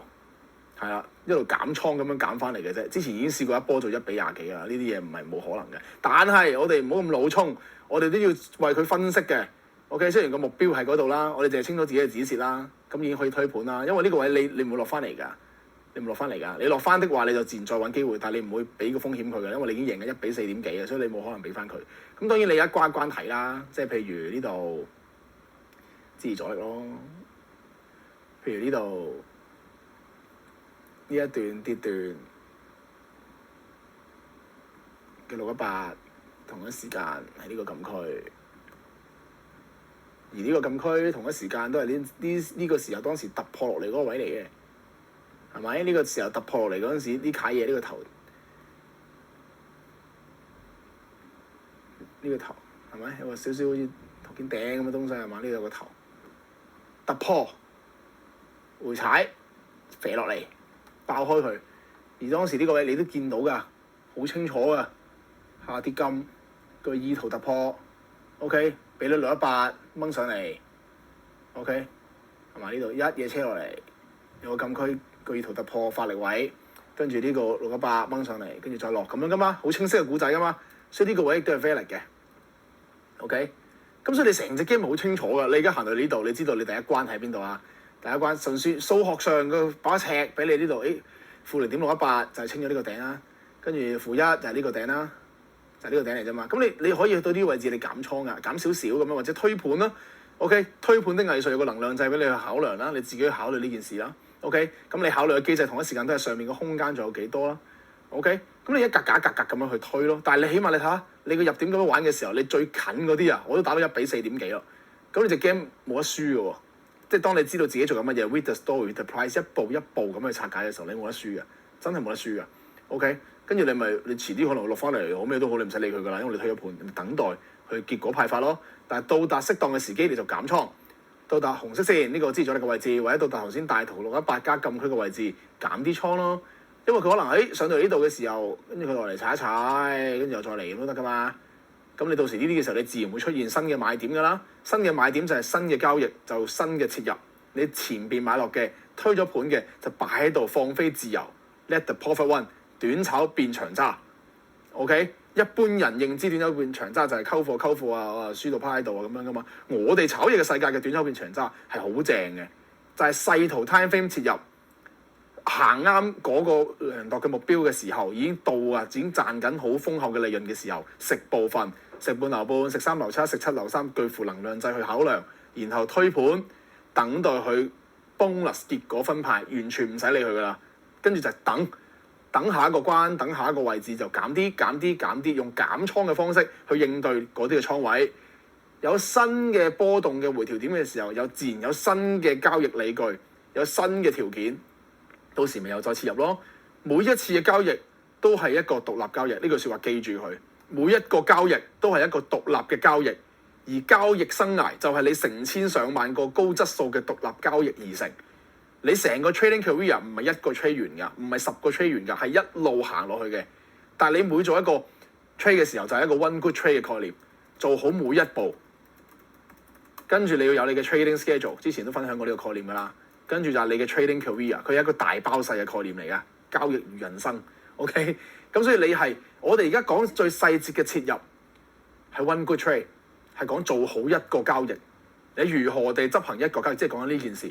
我哋下一堂講得更加多啦，就 trading schedule 嘅問題，點樣去定你嘅時間表，點樣定你嘅交易時間表，係 based on 交易時間鎖 based on 流動性 based on 所有嘢去諗嘅。然後就係你個 trading career 就係包括就係你嘅心理認知啊、技能認知啊、點樣去持續性做好一件事啊，呢啲就係呢啲再長線啲嘅嘢嚟嘅。OK， 而你所有嘅嘢都係 start from one good trade， 但係你又唔能夠淨係執着於個 one good trade 噶嘛，因為呢啲先係你成個 trading 嘅嘢嚟噶嘛。OK， 好好記實佢，呢個係你自己好好消化了解，跟住真係用你嘅文字寫低你嘅筆記入邊。OK， 大部分嘅人佢個執念係強得好可怕。你而家上緊堂嘅狀態好好，你而家處於一個好好嘅交易技能上面啄門嘅狀態，你唔會 get 到呢種話執念好強。你慢慢，我唔係每日都喺你隔離嗰度同你喺度分享交易㗎嘛，係咪？咁所以非常咁嘅原理底下，你遲啲慢慢咧，可能轉下咧。人係最容易嘅咧，就係對一件小事咧不斷地產生執念嘅。你就會轉一個咧，你轉得好緊要，你就忘記咗呢啲嘢嘅。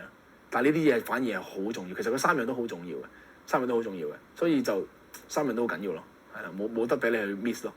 OK， 咁啊講完咗啦，但係都係一啲好好嘅養分啦，咁啊記得佢啦。所以暫時嚟講，呢個位置就係咁用。突然間唔係應該咁講，我突然間分析咗個恆指先，但係我哋講埋嗰個牛熊證嗰個位置，我哋點樣應用佢？其實好簡單嘅，你心水清就明白㗎啦，心水清就明白㗎啦。佢本身佢代表住啲乜嘢啊？佢代表住喺呢一個位置入邊，佢有好多嗰個打靶位嘅區域嗰啲喺度。嗱，即係呢個圖點睇？佢代表啲咩咧？好簡單嘅啫。譬如呢度寫住18400至18599呢個重貨區嘅位置，你見到右邊呢度寫住㗎嘛？熊證2023年10月11號佢哋嘅統計收回價處於18400至18599呢度嘅位置，即係呢一堆喺收回價18400至18599，佢係暫時嗰個無論係加倉同埋重倉都係最多嘅。OK， 咁嘅意思。咁而收回價即係止蝕價，收回價佢一掂到咧，佢就會死㗎啦，即係打靶價。所以有啲人即係好市井就叫打靶，即係你俾人打靶啦咁打靶價。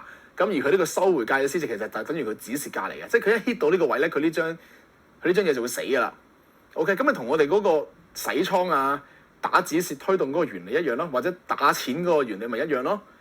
所以你要配合 ，OK， 你要配合。譬如呢個話18400至18599，你咪大概望翻究竟18400至18599代表住啲乜嘢咯？18400至18599咪就係呢度咯，呢個 area 咯。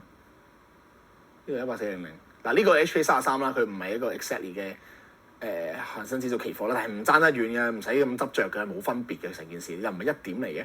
所以你知道呢個位就係頭先嗰個所謂嘅牛熊證重貨區嗰個位就係呢度啦。頭先嗰個呢度寫嘅重貨區、熊證重貨區就係呢度啦。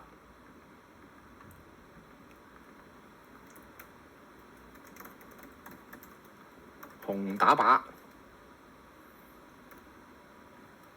，OK， 即係你知道，只要個價格車到上嚟呢度，就會有一大堆嘅散戶，佢哋喺度死咗，喺度會血流成河咁樣喺度死咗咁嘅意思。嗱，調翻轉咯，牛證嘅買升嘅人嘅重貨區。即係會死嘅嗰個止蝕價嗰位，佢哋分別坐落於17200至17399啦，16800至16999啦，呢個16400至16599都有咁樣。OK， 咁你亦都係睇翻個價格啦，你咪知道佢係邊個 area 咯。17200至17399呢個位，其實咪即係啲人其實佢咪擺緊呢個底咯，佢擺緊呢個通道底啫嘛。啲下行震盪嘅呢個位置，呢啲 area 咯，佢擺緊係啦，再低啲嗰啲人。再低啲嗰啲人啊，16800至16900，即係邊度啊？咪即係呢度咯。所以點解之前嗰個原理係好合理㗎？之前話即係點解啲人嗰啲止蝕價咧，永遠都係擺嗰啲 spring high low 啊，擺喺前面嗰隻腳啊，前面個頂、前面個底，因為呢個就係人性，同埋呢個就係交易嗰個原理。就算你唔係擺止蝕，你係推盤，你都會咁推。我哋推盤都會咁推㗎，但係推盤你係賺緊錢咁推嘛。我哋止蝕嗰個位就唔會輸俾佢噶嘛，咁你推上去冇所謂㗎，係嘛？所以你會知道啲人一係就係擺呢度，一係就係擺呢度，咁佢其實係擺緊呢隻腳 ，OK？ 咁佢再低啲嗰啲16400、16599，佢都好，你都估到啦，咪就下一隻咯。呢咪16400、16599、168、168、169喺呢度，喺呢度，呢隻，跟住都冇再。164、164，係啊，得呢兩隻啫，大部分而家都係擺呢度啫，即係要麼就係擺呢隻腳，要麼就係擺呢隻腳咯。好咁樣睇嘅就係好無聊㗎。但係你如果淨係單靠呢個表，你會輸到趴喺度，好似一般嘅散戶咁，係啦。但係如果你只係攞嚟作為一個好檢視、好 minor、好細嘅一個位，去俾你確認下呢啲位嘅時候咧。咁你就會有優勢啦，你會知道更加清楚，我打緊呢度。但係其實你講真，你本身都知㗎啦，因為你本身都知道呢啲係俾人打㗎嘛，即係你要打上去嘅時候，就係殺緊呢啲，你本身就知㗎。技術上邊，即係我哋嗰個教學入邊嗰個第1堂至第10堂，你已經知道呢個原理㗎啦。只不過而家就有埋個工具俾你睇埋，佢係咁樣咁解啫，即係咁解㗎咋，冇乜特別㗎咋，所以唔好諗到咁興奮啊。咁而佢會喐噶嘛，佢會喐㗎。即係所以你定時定候咪，你唔使每日睇下佢嘅，即係你一個禮拜你望一次咯，或者你2個禮拜望一次，好小事嘅呢啲，而佢唔影響嘅，唔影響。而呢個亦都係啦，你係做一啲叫即係可能30分鐘圖或1小時圖嗰啲嘅分析嘅時候咧，你先用佢多少少啊，你唔好喺度即係你知道個大位喺嗰度咁樣咯，你唔好即時啊炒即時，你都太過執着嗰樣嘢啊，佢唔會俾到你好大嘅啟示㗎嚇。1小時圖啊、30分鐘圖啊、4小時圖呢啲大啲嘅 wave 咧，呢啲咧就會更加有效嘅，好簡單啫。唔通嗰啲炒 day trade 嗰啲人喺度玩牛熊證乜嘢喺度撳咩？唔會噶嘛，即係基本都唔會啦，呢個邏輯嚟嘅啫嘛。所以唔使太理會，同埋你都冇乜用嘅咁樣做。簡單嚟講，用法就係30分鐘、1小時、4小時圖呢類型嘅 wave，你可以喺你分析完成之後睇下嗰啲嘅牛熊證重貨區，佢坐落喺邊個位置，作一啲嘅共鳴配合之用。記住，佢係好 minor。最細、最細力、最廢嗰啲嘢嚟嘅啫，你只係攞嚟睇下㗎咋，係呢個概念去應對佢。OK， 唔好即係叫做嗰啲叫做咩啊？唔記得咗嗰個字啦。總之就唔好睇啲咁細嘅嘢，然之後就忽略晒前邊你最應該睇嘅技術啦。OK， 所以不建議仔細研究啊，因為根本就冇需要啊。OK， 呢啲小工具嚟嘅咋。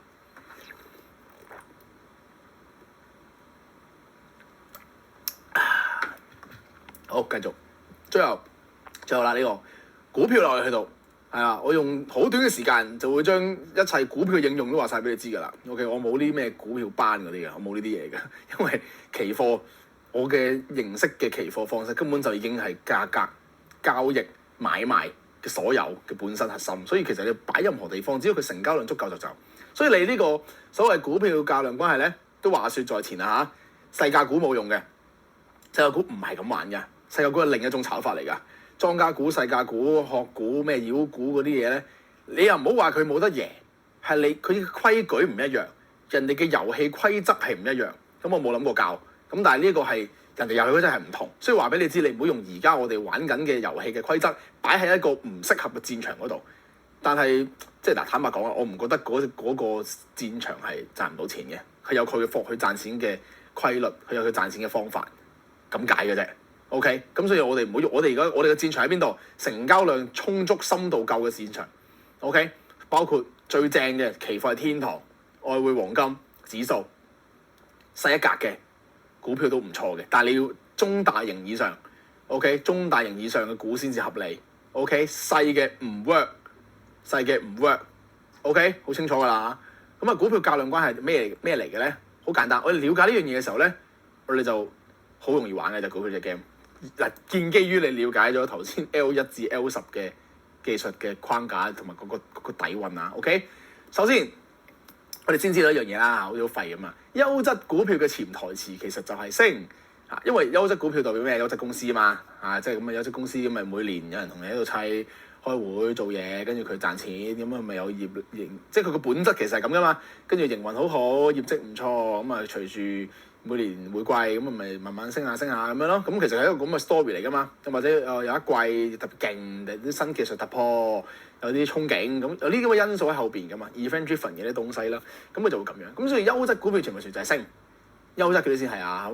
咁所以我哋淨係揀優質上升嘅戰場就得㗎啦。我冇叫你走去 put 啲股票啊 short 嗰啲股票，因為唔需要。唔需要，我知道點，即係我話俾你知點解唔需要，因為你要買升買跌嗰啲嘢，你喺期貨已經做到啦，你點解仲要揾啲股票嚟 short 啫？根本就冇需要，你喺期貨入邊就運作翻我哋正常嘅嘢。股票呢樣嘢咧，我成日都講，股票攞嚟買嘅，係攞嚟投資嘅，攞嚟擺嘅，佢唔係攞嚟俾我哋用，俾我哋咁樣炒，因為你炒其實你炒期貨咪得咯。建基於我哋嘅人，呢個係我哋先可以咁樣講㗎咋，因為我哋識炒啊嘛。我哋識炒期貨啊嘛，知道期貨個速度、期貨嘅節奏、期貨嘅規律啊嘛。我哋炒期貨就係速度上邊最王道嘅。如果你要嗰樣嘢，你要炒波幅，你要炒流動，你要炒嗰種嘅攻擊型嘅嘢，你係咁樣炒嘅。咁所以咁嘅認知底下，我哋就唔需要將呢個特性擺喺股票度嘅。股票俾我攞嚟擺，我就係想去分散，想去將啲錢擺喺度，然後佢時間行，我唔使理佢，我可以將自己嘅資產慢慢越儲越多，同一時間你嘅 mental cap， 即係你嗰個心理嘅承受壓力嗰個能力啊，越嚟越高。概念係乜嘢咧？你僆仔嘅時候係係嘛？都話啦，就係講嗰個例子㗎啦。你阿媽俾500蚊紙你，同你講你袋住啦咁樣，跟住你行出街咧，可能你都驚跌嘅。500蚊好多啊！會揀一個周身唔聚財啊，或者可能你翻工嘅時候唔知有冇試過幫公司入票啊，或者攞啲現金俾人啊咁啊，即係袋住幾萬蚊啊，袋住10零20萬啊咁樣咧，你已經好成日都覺得唔見啊，成日都會摸下佢啊，咁啊擺個袋又揾條拉鏈啊，又成即係總之你成日驚佢唔見，點解啫？因為嗰個數對你嚟講大咯，你會特別驚咯，係咪？所以喺你期貨嘅世界入邊，我哋去操作呢個交易心理嘅概念嚟嘅，好正常嘅啫。對一個佢本身都已經厚底嘅人係咪？即係可能佢本身都有3億嘅，佢每日輸10萬，佢唔會好大反應噶嘛，係咪？但係你對一個可能得嗰20零30萬月薪2萬零蚊嘅人，佢一日輸8、9千2、3萬，佢痛噶啦嘛會，係咪？好正常嘅，所以你唔需要去挑戰自己個 mental cap 嘅 ，OK？所以你每日話期貨咁樣喺度滾上去咧，唔係一件咁容易嘅事嚟嘅。所以我哋唔需要咁做啊！你投資投機你為咩啫？你為賺錢啫嘛！你為賺錢，你為生活啫嘛！你唔係為鬥咩啫？冇嘢鬥㗎。所以比較理想嘅方法，或者比較容易成功，比一般人能夠容易邁向資產去滾動、去上升、去嘅方式，我會認為係你一嚿數炒到個位你唔舒服啦，你開始覺得個倉大啦，個倉你上落喐動大啦。唔好逼自己話要衝破啲咩關口啊，咩打破啲咩困難，根本就唔需要，捉出嚟咪得咯，攞出嚟 ，OK， 即係你由5萬蚊，假設由3萬蚊、5萬蚊炒到去50萬 ，OK， 然後你覺得你50萬繼續落，可能 2%、3% 呢啲咁嘅方式去落注嘅時候，你覺得個銀碼跳動你開始唔舒服啊，你開始覺得你冇辦法發揮翻你應該有嘅實力啊，咁嘅時候你自己要 alert 到啦，自己知道啦。OK， 甚至乎你有個慣性揸錢都冇問題嘅，完全 OK， 你就攞錢出嚟 OK， 即係5萬炒到50萬，你咪攞40萬出嚟咯，攞35萬出嚟咯，留翻10零萬喺嗰度繼續考嘅。然後你嗰啲你都要擺噶嘛，咁你嗰30萬或者咩，你要擺啲嘢買咯。OK， 咁其中一個方式就係買股票，因為佢慢、佢易，同埋佢後邊有公司喺度，所以佢唔係一啲炒流動性嘢嚟，佢炒緊有個價值喺後邊嘅。咁所以呢一個係一個幾好嘅擺嘅工具。當然啦，你再細啲、再安逸啲，即係你擺定期都得㗎。你擺定期、擺嗰啲派息基金，你擺任何嘢，我唔抗拒，我亦都冇任何嘅意見，亦都唔好問我呢類型嘅嘢，因為我講嘅係 trading 啊嘛，我講嘅係最高攻擊力嘅期貨。咁我已經覺得已經足夠㗎啦。你之後嗰啲話擺咩嗰啲都要問人咧，我覺得就好離譜啊！即係嗰啲好簡單啫嘛，你即係擺啲咪就係俾你好漫長型嘅時間型嘅。慢嘅防守性嘅呢啲邏輯咯，因為你喺期貨呢個中攻擊性已經好強啦嘛，但其實佢防守性又好高喎。你調翻轉諗，即係當我哋風險管理嘅玩法咧，其實啲 game 防守性好高，所以好正嘅。其實即係你一爆機咧，你發覺佢係點玩都得嘅。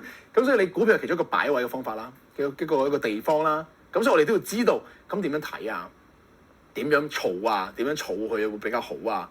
你會知道呢樣嘢先咯。OK，咁啊講咗2個元素噶啦喎。首先我哋切入就係因為呢個原因，所以點解我哋都要去認識下股票咧，而我哋唔需要再重新學過㗎啦。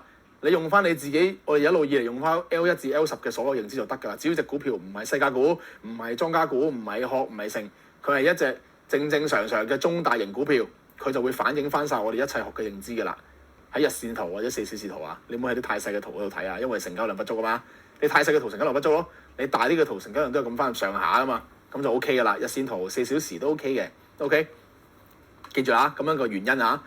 跟住啦，我哋就學個技術啦。唯一就係按 top 睇到一樣嘢嘅啫，價量關係。所謂全部一樣，唯一有個提示嘅叫做價量關係。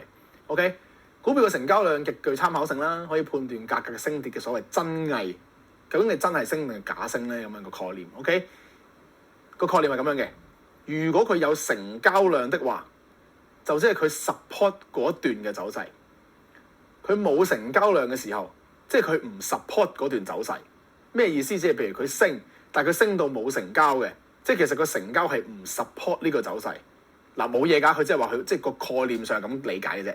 如果佢升嘅時候，成交量都係升，係有成交量嘅時候，即係價量齊升，咁就即係有 support 緊呢個走勢咁嘅意思嘅啫。咁啊調翻轉啦，冇成交即係唔 support 呢個走勢。你升嘅時候冇 support，即係唔 support 咯。你跌嘅時候冇成交，就即係唔 support 啦。你跌嘅時候有成交，即係 support 呢個跌勢啦，係咁嘅意思啫。跟住嚟到我哋個結論啦，係嘛？幾快嚇，即刻有結論嚟。基本上咧，你唯一要理咧就係紅色嗰度嘅啫。咁但係你都理解下啦，所謂真升就係你價升、量升、價量齊升，咁咪真升咯，大家升緊。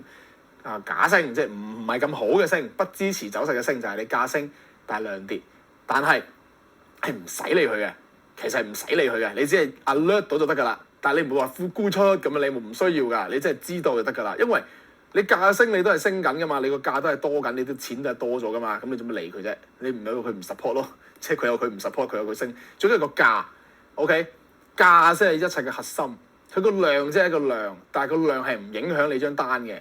你嘅賺蝕係源於你個價啊嘛，低買高賣咁嘛，高賣低買咁樣噶嘛，即係你個價先係個本質嚟噶嘛，所以你理個價就得噶啦，價係永遠都係行先嘅 ，OK？ 真跌啦，價跌量跌咁啊，咪照跌咯，咪就係咁嘅啫，即係放量下跌，重要阻力位放量下跌，有成交量嘅情況下大陰燭，咁你就要留意啦，係嗰啲嘅啫 ，OK？ 跟住我哋留意一樣嘢啦，下邊底部向上嘅突破放量係好嘢嚟嘅，我哋先攞個例子啊，唔使怕，理解咗先。底部向上嘅突破放量係好嘢嚟嘅，即係咩啊？即係我哋個底部咯，係嘛？首先喺個底部度咁樣啲底部嚟都係呢啲㗎啦，係嘛？即係太離譜先，上底咁樣，跟住然之後突破呢下咁樣，呢個位，如果呢一個位佢係配合成交量突然間暴增咁樣啊，即係佢正常都係呢啲位突然間多咗，呢啲叫放量突破，即係有成交量 support 底下嘅突破。咁咪好咯，如果喺底部發生咁咪正咯，係咪？咁所以一樣啫嘛。咁點解頂部向上突破放量係伏啊？就係佢出咯，即係佢喺上邊個頂嗰度，喺阻力嗰度，咁咪向上突破咪容易係假嘅咯。個理據就係咁啫嘛，因為你喺個底度你永遠諗買升㗎嘛，我哋股票，我哋想坐，我哋唔係炒嘢啊，我哋唔係炒股票啊，雖然唔會又上又落啊，又整啲工具又炒佢啦，咁我唔玩呢啲嘢嘅，要咦鹹鹹炒就去期貨嗰度玩。嗰度係最正嘅，因為成交量充足啦，周期夠，頻率夠，咩都夠，所以要玩嗰啲類型就呢度玩。點解要開多個類型出嚟？係想俾我哋擺錢去善用時間，唔使我哋管理，買完之後等幾個月咁樣個概念嚟嘅。所以你唔需要又上又落咁樣噶，你淨係諗買上就得噶啦，淨係諗一個位去買上就係比較簡單嘅方式咯，係咪好合理 ？OK， 所以底部向上突破放量正。係我哋入嘅位嚟嘅 ，OK？ 頂部向上突破放量，你知佢係伏 ，OK？ 咁佢破咗結構咁咪走咯，即係佢之後佢破咗結構啊咩什麼你咪走咯，就咁簡單啫嘛。咁但係你唔會因為佢向頂部向上突破放量你就走噶嘛，唔需要走住噶嘛，你最多減啫，你可以減嘅，我覺得可以減嘅冇問題，但係你唔好走晒，你可以減倉，但係你唔好走晒，跟住破咗結構嘅時候，你都可以係減或者係走晒，即係其實係一個能量值嘅選項嚟嘅，冇咁一板一眼嘅。咁但係你唔會輸翻俾佢咯，你唔會輸翻俾佢咯。OK， 最後一個啦，所謂嘅三角啦，或者你有時認識 VCP 啦，你知就知，唔知就算，唔知唔需要抄。OK， 佢有一個等待向上突破嘅形，呢啲有向上突破嘅形態，其實就一啲係窄幅突破。佢根本個核心喺我哋嘅認知入邊就係窄幅突破，或者係中計段嘅延續突破，都係屬於呢類型嘅嘢。我哋咁樣解釋就得㗎啦，佢就係中計段嗰啲啦，延續突破、窄幅突破，就係呢一類型嘅嘢。而呢一個突破當然突破放量最好啦，因為突破嚟㗎嘛，突破嗰下都要放量啦。同埋你見到佢突破前嗰個尾聲，佢係量縮，即係減少，量係跌，即係咩意思？升咁樣，跟住然之後佢呢啲啊嘛，窄幅突破、旗形咩都好啦，你叫佢即係咁樣突然間噴咁樣㗎嘛。我要見到嘅係突破呢一下係噴量、噴成交量嘅呢一堆嘅位置，震下嘅末端，即係呢啲位後尾段呢啲位啦嚇，唔需要一個原理嚟嘅啫。佢嘅量係跌嘅，咁就係最靚。即係佢呢度震，佢呢個量係縮嘅，佢個成交量係跌，佢個價係回調，佢個價屬於回調，不論係即係呢一種嘅回調，定係呢一種嘅回調，一樣嘅啫。呢個位置突破放量要有啦，好啲啦。跟住呢一種價格調整啦，屬於即係雖然佢係旗形突破或者窄幅突破啦，但係佢呢個都係屬於價調整㗎嘛。佢最到呢個位置係量係跌嘅，又或者呢啲震嘅，呢啲震嘅一樣個量係跌嘅，個量係縮嘅量跌嘅。OK， 咁佢就係好啊，係一個好嘅信號啦。OK， 純粹就多咗一樣嘢嘅啫。但係你其實講真，你平時都咁睇㗎啦，即係你嗰啲技術上嘅嘢，你唔會唔識㗎嘛。即係個底係乜嘢，個頂係乜嘢，618啊、禁區啊，全部你一切學嘅技術，通通都可以放翻落去啲中大型嘅股票入邊，唔需要重新學過，幾筍都係嗰啲技術嚟嘅啫，冇分別，因為本質就係買賣，純粹多咗個提示，就係呢啲價量關係。OK， 咁啊直接開啦 ，Tesla 啦，好冇？你整隻 Tesla。好得好唔好？因為已經準備咗，係啦。時間關係已經為大家送上呢道菜啦。嗱，又係嗰句啦，我唔做例子，人哋知㗎啦。即係我唔係要用啲例子或者過去嘅歷史要去印證呢件事係啱嘅，我冇需要咁做。但係咁樣係俾你去理解呢件事，你記住呢樣嘢。我去 show 俾你睇，只係想俾你明白呢件事。你要去印證呢件事嘅真偽係靠你自己。你自己復盤，你自己開翻啲技術圖表出嚟，去睇翻呢個故事係咪真係咁樣睇，係咪真係咁樣行，你先能夠明白 read the story, read the price， 自己見得到呢啲焦點點樣去運用。OK， 我唔需要證明呢個技術俾你睇嘅，因為真理不證自明，嗰啲嘢係都係咁行㗎啦。咁所以佢自己就會證明自己嘅。所以我覺得炒嘢最正就係咁咯嚇，因為有啲領域即係譬如即係 let's say 可能係唱歌嘅咁樣，跟住教你唱歌嗰個其實都冇問題啊，教得你好好啊。咁但係啲人好衰㗎嘛，係咪又話哇你紅唔紅啊？你都冇人，你唱歌都冇人聽嘅啊！你都唔係最有錢嗰個，你都唔係攞金獎咁樣，即係攞呢啲嚟拗㗎嘛。咁佢都唔知點同你講係嘛？佢冇得證明。炒嘢好幸福，個市場就會不斷地證明，個市場就係最唯一一個真理嚟㗎嘛。咁所以我臨尾去。即係講，你都唔係而家諗嘅啦。早年紀嘅時候咧，有陣時有啲位受到一啲不利嘅指責嘅時候，都話唉真係煩。但係臨尾又好開心，因為其實就係因為市場真係太公道啦。佢每次都會證明你係啱定係錯咧。咁佢每一次都佢就係嗰個答案。無論你點樣講，你都扭轉唔到個市場嘅，係咪？咁啊好正。所以係咯，我唔需要去證明任何嘅嘢啦，個技術上嚇。但係我係示範或者去 show 啲例子俾你睇，想你明白。佢究竟係代表住啲乜嘢咁解啫 ？OK， 咁你要去印證佢變成你能夠用得到嘅技能咧，呢個任務喺你身上，咁你就自己開翻啲股票啊去睇啦。如果你有呢個方面嘅興趣你想睇嘅時候，OK 嚟啦。譬如呢度，你首先嗱記住技術行先，本身就係圖表行先嘅，即係我哋嘅技術 L1 至 L10嘅所有交易思考流程嘅技術係行先於一切。你只係啲關鍵嘅位入邊睇下啫，正如頭先嗰啲咩 VP 啊、咩牛熊證啊嗰啲咧，你淨係喺嗰啲位嘅時候，你望一望去檢視一下㗎咋嚇，唔會係呢一啲做主軸㗎。OK，咁首先佢本身就係咩啊？呢度有個頂啦，有個頂啦，跟住呢度有一個向上堆疊啦，跟住佢咁嘅自然嗰個紅色線嗰位係突破啦，即係嗰個阻力啦。跟住我哋見得到啦，喺呢個位置入邊佢升咗上嚟。OK，首先本身呢一下咧，佢已經唔算好明顯㗎。呢一個即係呢一支所謂嘅突破紅色線嘅呢個陽燭 gap up，佢都係，但係佢唔算好 sharp 啦，你可以咁判斷啦。但係你知呢個突破嚟㗎嘛？咁突破你諗咩啊？回測埋上啦，係咪？因為呢個咁嘅頂呢個係底，咁你可能係橫行嚟㗎嘛。咁所以你唔會輸假突破㗎嘛。所以呢個點都唔會係買點嚟㗎嘛，啱唔啱？因為我哋會點啊？我哋會驚佢假突破咁咪落翻嚟㗎嘛。咁所以你只會諗回測埋上㗎嘛，啱唔啱？之後啦，佢就喺度窒下啦，呢個位置啦，呢個位置係嗰啲。你成段去睇嘅時候，佢就係呢啲嘢嚟㗎啦。OK， 一段上升突破，佢意圖啲突破喺呢個位置入邊，震，窄幅突破。呢一個虛線位，呢支陽燭突破㗎嘛，044係呢個位咪放量咯。係呢個陽燭，你下邊成交量你識睇㗎啦，即係唔使睇顏色㗎，佢純粹係一個量嚟㗎咋。咁你見得到佢呢個末段，佢係量縮㗎嘛，即係佢跌緊落去嘅呢個，你見住佢跌緊落去嘅。跟住喺一個突破嗰下佢就高翻嘅，呢啲就係末段量縮，跟住突破放量，咁樣咯。咁之後就一樣㗎，你平時嗰啲量度升幅，你用翻嗰啲得㗎啦，完全冇分別嘅。咁啊呢度唔特別畫出嚟啦，啲量度升幅啊、量度目標啊咁樣至畫嘅啫。禁區一樣咁用啦，見到個禁區上升啲噏啦，呢個係位啦，跟住呢度啦，又係突破放量啦。呢度啦，中繼段啦，你睇下末段即係呢度啦，係咪？尾段啊嘛，尾段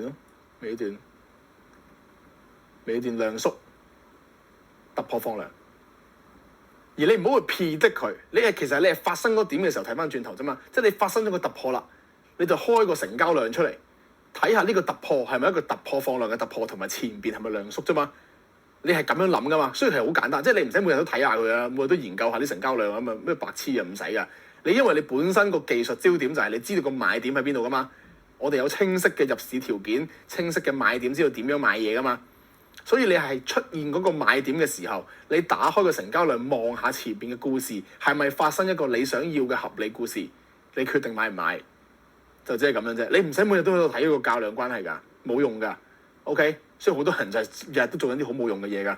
每日都打開個 A Store 碌下，每日都打開個富途牛牛咁樣喺度碌喺地鐵嗰度碌啊咁啊，嗰啲係冇用嘅行為嚟嘅嗰啲，係每日都打開個圖表，但係唔知自己睇緊乜啊咁啊，有都唔知睇咩咁，嗰啲都係冇用嘅行為嚟嘅。但係你有個清晰嘅訓練方向，每日練習咧，嗰啲就係有用嘅行為嚟嘅。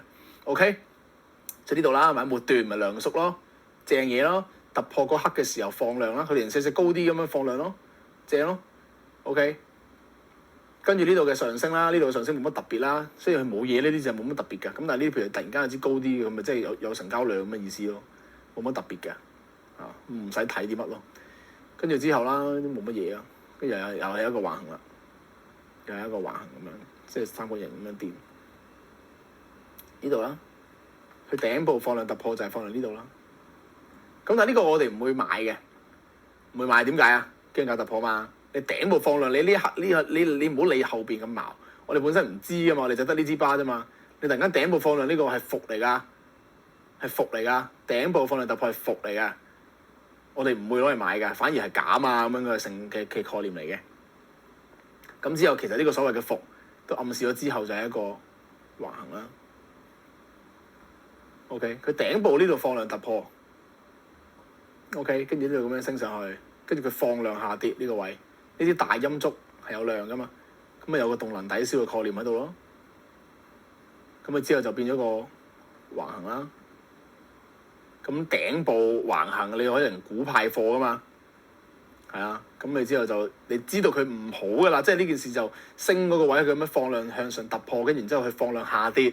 由呢一刻你本身技術上做嘅判斷係咩啊？動能抵消啊嘛，咁變中性啦。咁即係有機會係橫行啦，咁你係咁諗噶啦嘛，咁你咪知道要減啊，或者要推啊，要保護利潤啊咁樣咯。跟住佢之後跑出個橫行啦，突破埋啦，回一回再懟落嚟啦，咁你就知呢個可能係橫行派貨咯喎。咁你唔使理佢噶，你已經放咗啦，你已經走咗啦，係咪？咁你就係諗買點嘅啫嘛隻 game。咁啊之後佢再揞翻上嚟，跟住再吹翻落去，咁之後其實就見翻晒呢啲嘢噶啦，又係呢啲咁嘅禁區啊、618啊咁啊跌啊咁啊落啊咁樣咯。跟住呢度咧就係特別啦。本身你就見到一段咁嘅嘢破壞呢個結構嘅，啱唔啱？呢啲高位有段綠色動能，你本身已經見到呢啲嘢噶嘛。咁啱呢段動能咧，你又可以望到喎。呢段動能咧，佢咁啱價升嘅量升嘅喎，咁係一段好嘅 momentum 嚟，好嘅上升咯，好嘅上升啦。咁你就諗買點啦，你又見得到嘅喎。呢度嘅呢皮嘢價跌。量跌，相對地係啦，係一啲咁嘅嘢，即係你會知道佢呢啲嘅跌係一啲假跌咯，即係可能係回調嘅東西啦。OK， 咁樣嘅形式咯。咁即係呢啲突破，咁講真係呢度冇乜特別話咩放量突破買入點喎，又冇喎，又真係冇喎嚇。咁但係你唯一就係你知道，譬如呢啲位咯，呢啲禁區位咯，你會知道，即係你要唔要買，你唔要儲，你當時仲有其他判斷，但係佢就唔係有頭先嗰啲咩放量突破啲嘢，佢又真係冇嗰啲嘢，我唔會夾硬講嘅。係啦，即係呢啲咁嘅嘢，你睇下會唔會吸下咁樣，咁你跌穿前底咪走咯。呢個例子都我知，我阿里巴巴都輸過一嘢呢啲嘢嘅，我之後轉頭睇下，我開埋阿里巴巴嚟睇 ，OK。跟住之後嘅呢段上升，你咪知佢係好嘅上升咯，呢度上升咯，呢度係上升咯，係咪？咁而家就呢個位咯，冇乜嘢㗎，而家冇乜特別㗎。咁你知道個即係佢個阻力位呢啲位平頂嚟添㗎喎，唔知會唔會升下咁樣懟爆佢咁咯，唔知㗎。咁但係而家就發生咁嘅事，即係你可以解讀得到嗰個發生咩事嗰樣嘢咯。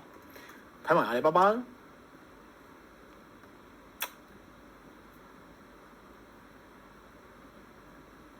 都一樣啦。前邊你見到呢度好明顯係橫行啦，買頂頂底底頂頂底底底底頂頂咁樣係咪？跟住呢度有個中軸肯定係橫行啦，係咪？跟住呢個位啦，呢個 gap 上嚟嘅陽燭又係，再 gap 多支嘅 gap up 呢度又係，全部都係放量突破嚟嘅，零零星星棒棒嘅，係咪啊？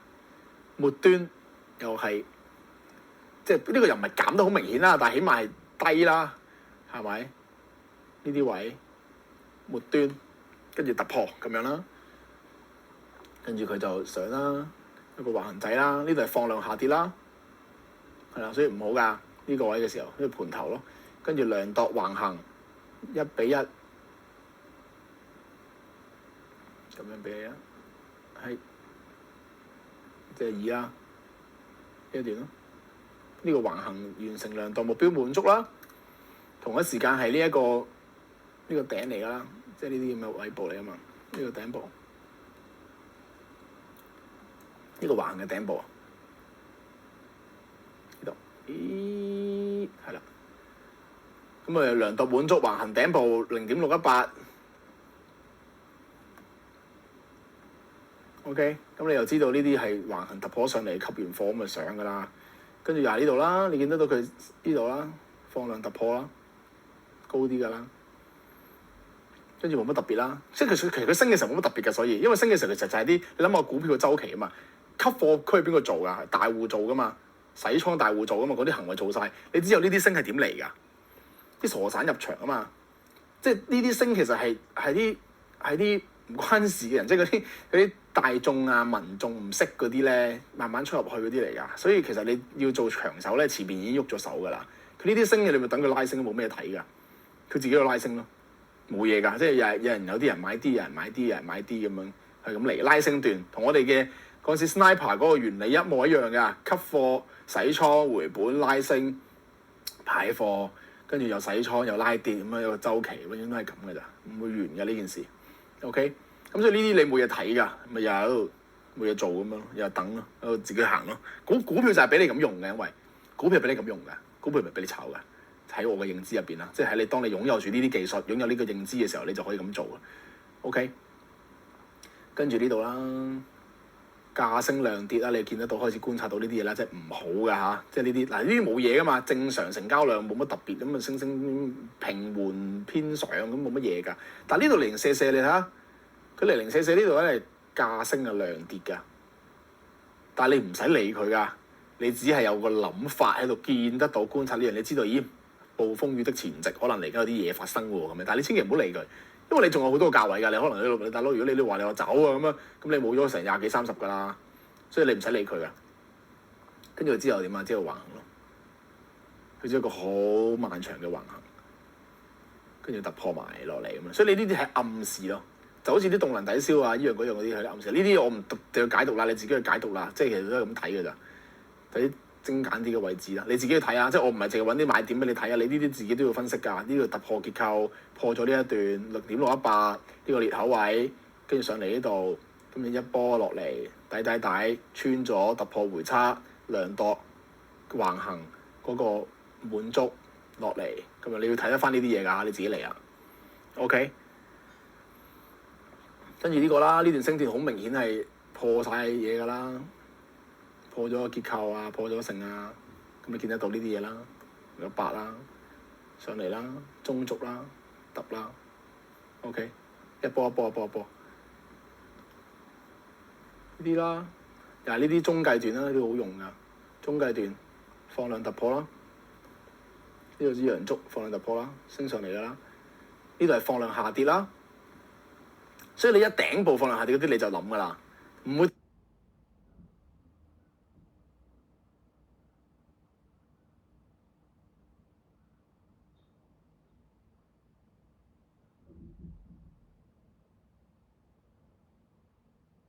突然間又諗話好地地，散戶係傻噶嘛，唔會突然間識得集體賣貨噶嘛，係咪？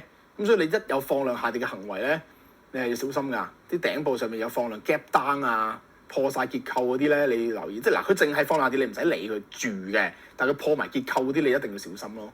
OK， 即係呢啲結構破咁樣，呢啲咁嘅樣嗰啲，你自己一定要留意啊。佢之後彈翻上嚟已經俾你走一轉㗎啦，所以呢啲一定要小心。就算你唔會輸啊，即係我記住一個核心中嘅核心。我哋買任何嘢，不論期貨、股票、你唔係諗住咧最低點買到最高點啊，最高點就放啊，最低點就買啊，唔好諗埋啲咁白痴嘅嘢，唔係咁玩嘅。你只需要關注你嘅買點啦，然後隨住你嘅風險管理減倉啊咁嘅方式咧去操作佢就足夠噶啦。跟住佢之後你唔使話，哇！我唔係喺呢度賣出嘅喎，我喺呢度賣出喎，我廢嘅咁樣，我賺少咗好多啊咁樣，我賺少咗成10幾%啊陰公咁樣，你唔係咁諗嘢㗎，你咁樣諗嘢就好傻散㗎啦。OK， 你只需要知道你賣出嗰個點高過你買入嗰個點，咁你就賺錢㗎啦。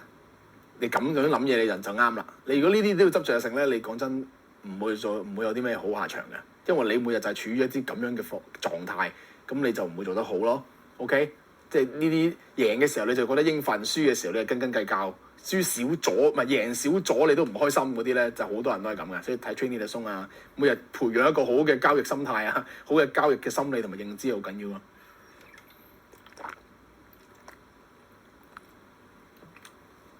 咁啊呢啲放量下跌啦，唔好啦。咁啊時間飛到去最近啦，呢個係一個例子啦。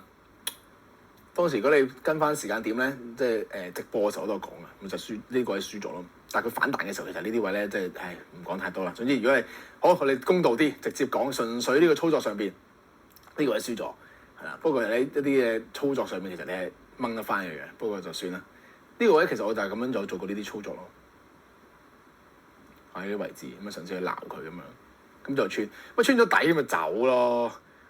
你明唔明啊？即係呢位你穿咗底咁樣跌落嚟，咁樣呢啲位執嘅時候，咁你輸幾多啫？你咪輸10零20隻啫嘛。咁但係你記住呢個 percentage 嚟計㗎嚇。你買股票唔係白痴㗎嘛。你擺落去嘅時候，你知道係你某個倉位嘅風險管理嘅 2% rules 啊、10% rules 咩 rules 都好啦。總之你知道個風險啊嚇。你唔係 all in 落去，跟住你冇10幾20% 㗎嚇。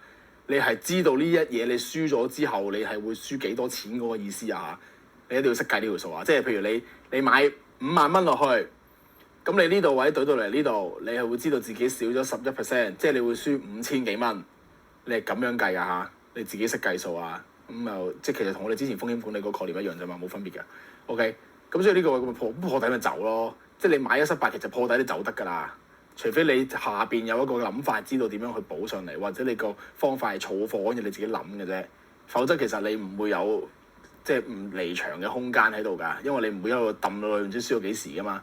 冇可能㗎，我從來都唔溝貨㗎，我只會分注，但係我唔會溝貨嘅。OK，咁嗰時其實點解回翻就係因為呢度係如果分注，我下邊呢度再撈一嘢，跟住上翻嚟嘅時候，我咪平咗上面嗰啲嘢，咁跟住補翻件事咯，係咁樣操作啫嘛。嗰度唔講太複雜，因為我覺得嗰度唔好特別，唔需要特別教，因為嗰個係一個你本身嘅交易技術已經充足，可以做到最好嘅操作㗎啦。簡單嚟講係咁樣啦。我哋而家俾股票呢個 case 咧，純粹係將我識嘅呢個較量關係教埋俾你啦，唔同你喺股票嘅買賣入邊咧有好大嘅優勢咁解嘅啫。跟住而家啦，即係而家呢個位啦，即係嗱，不牽涉任何買賣意見啦，真係冇任何買賣意見啦嚇。我純粹覺得我覺得個圖好靚喎，咪即係唔知吸貨咩，咪揀突破咯。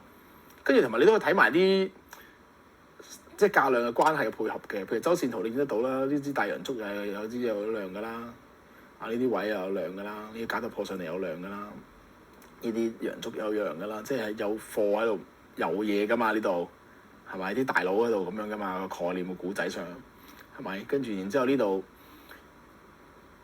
係咯，即係你自己留意翻呢啲嘢都一樣㗎咋，呢啲陽燭。有啲放量突破咁樣，一樣合乎翻個原理嘅。咁但係純粹個概念就係呢度咪即係好似吸貨咯，係咪？呢啲底呢個頂個平頂，呢度個假突破掹翻上嚟。咁但係佢而家就未突破嘅，係啦。咁但係又揼翻晒呢啲位，咁樣咯。咁如果你以一個儲貨吸貨嘅邏輯，你唔係咁要嗰個所謂突破買點的話咧，其實你呢啲咪吸下咁乜問題咧？係咪？你最緊要知道自己嘅風險啦，即係譬如你落咗嚟，你咪你走咯，或者你減咯，你有個意識喺度咪得咯。即係你知道你唔可以再穿底啦，穿底你就減啊，穿底要走。咁呢啲貨俾你儲噶嘛，因為我哋嘅專心度咧係擺喺期貨度噶嘛。你咁樣個 cash cow 先行得好，即係你個生錢嗰個模組先會行得好啊。呢啲位就係俾你拍案嘅，俾你拍啲資金落去，令到你唔使操倉嗰嚿錢咁大。因為你操倉嗰嚿錢咁大，你之後就會有 mental cap 嘅問題，你就會開始唔舒服㗎啦，好正常㗎。咁你咪儲大佢咯，儲大方式你咪喺個穩定嘅資產入邊儲大佢咯。你個穩定嘅資產儲大咗嘅時候，你操倉自然都冇咁騰雞嘅。咁你就越嚟越成熟，越嚟越健全嘅啦，發展得。已經係講緊呢啲領域㗎啦。即係喺成個 trading 呢件事，唔係同你講技術咁簡單嘅。OK，咁所以就係咯，即係如果你儲計嚟計咁呢啲咪呢啲吸貨區咁樣咯。咁但係你知道你穿咗呢啲位嘅時候，你就瓜㗎啦，咁樣咯。OK，咁同埋最後啦，你自己睇啦，即係呢啲點樣去應用呢個技術。咁最後仲有一個 hint 啦，一個揾股好快速嘅方法啦，亦都喺直播入邊輕輕提過咁蚊添，即係一啲嘅成分股啦嚇，即係所謂嘅藍籌啦，一啲嘅恒生指數成分股，一定係大股嚟嘅，佢未必係優質股嚟嘅。OK， 你唔知㗎，成分股冇話好㗎，但係有一個好快嘅方法去 screen 嘅，就係你喺指數破底嘅時候，指數破底即係唔好啦，買撈一撈破底咁咪弱咯。如果喺指數破底，但係你預期呢個位係底部嚟嘅，即係可能周線圖啊，有啲支持啊，有依樣嗰樣啊，嗰啲咁嘅時候，你知道呢個支持嚟㗎嘛？但係佢破底咁之後可能假突破㗎嘛？呢個時候就係你最好揾好股嘅時候，真㗎。指數破底嘅時候，你嗰陣時留意翻呢啲中大型嘅股同埋係恆生指數成分股呢類型嘅嘢，可能佢唔係成分股，但係中大型股都得㗎嚇，即係屬於強勢都得㗎，即係佢中大型就得㗎啦，冇啲細嘅中大型大嘅，佢喺指數破底嘅時候。嗰個時期佢冇破底，佢係有一個好嘅信號，佢就係代表呢隻股幾好咁嘅信號，因為大盤死佢唔死嘅，咁即係大盤破底佢唔破底喎，咁係一個好嘅信號咯。OK，咁調翻轉個頂就一樣啦，即係大市破頂咁樣，佢唔破頂咁你咪知佢相對冇咁好咯。同嗰啲喺個底嗰度出壞消息，但係佢都唔破底嘅，咁咪即係好啲咯。喺個頂度佢出好消息，佢破唔到頂喎，咁咪即係衰啲咯。逆向思維嚟嘅，咁呢個係幾快嘅方法去揾嘅。幾百方法去揾嘅，而我覺得我自己個人就冇喺買咩嗰度有太大嘅執着嘅，即係你都知佢好嘅就幾多隻俾你揀啫，咪得嗰幾隻好嘅啫嘛。即係你睇下佢啲業務，睇下佢成件事，好多人呢個我唔去分享太多或者教太多冇乜意思嘅，即係我唔係教嗰樣嘢噶嘛，咁所以就唔講啦。咁但係純粹個買點、量價同埋嗰個即係點樣令到自己嗰個投機嘅生涯可以做得幾好咧，就係你要考慮到即係 mental capacity 呢個，即係你要揸錢走。係啦，你5萬炒到50萬，你要攞翻30零出嚟先，攞翻30幾40就買下啲穩定啲嘅嘢，例如係啲股票教埋你買點㗎啦或者係啲派息嘢定期冇所謂㗎，我都冇所謂㗎。喂，嗰度咪俾佢放翻慢咯，你期貨已經好快啦嘛，咁嗰度放翻慢咯。咁然後你自己主力嘅 focus 就放翻喺你嘅交易操作上邊，咁你個資金流動攻擊性就好強，就會大得快。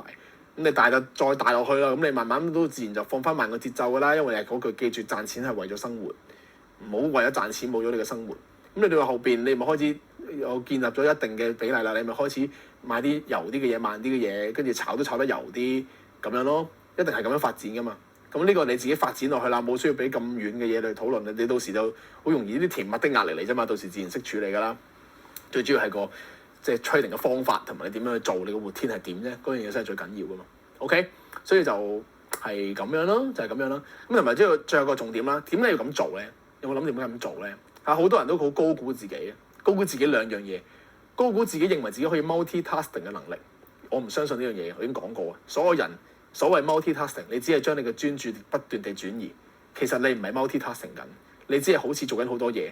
但係其實你每一樣嘢就係分薄緊每一個你嘅精神力同埋你嘅專注度，咁你點會好打啫？我係咁諗嘅嚇。咁當然啦，你嘅100% 係5萬，人哋100% 係3000，咁你分薄咗10樣嘢，你5萬分薄10樣嘢，你都有5000，你都打贏人哋嗰個3000能力值嘅，淨係100% 做嘅，咁你咪猛咯。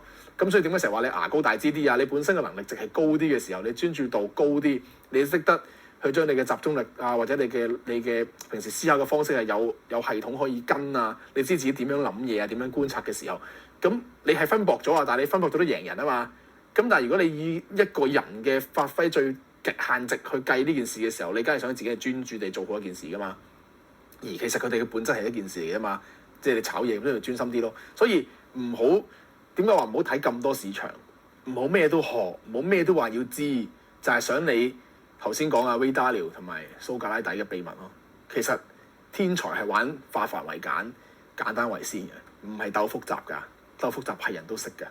同埋你幸福嘅秘密就係要培養出享受更少嘅能力，呢個係真相嚟嘅。咁既然啲大佬呢啲 OG 級神人級別嘅人講呢啲嘢，你聽啦。就算你唔明，你都聽咗先啦，因為佢唔會騙你㗎嘛。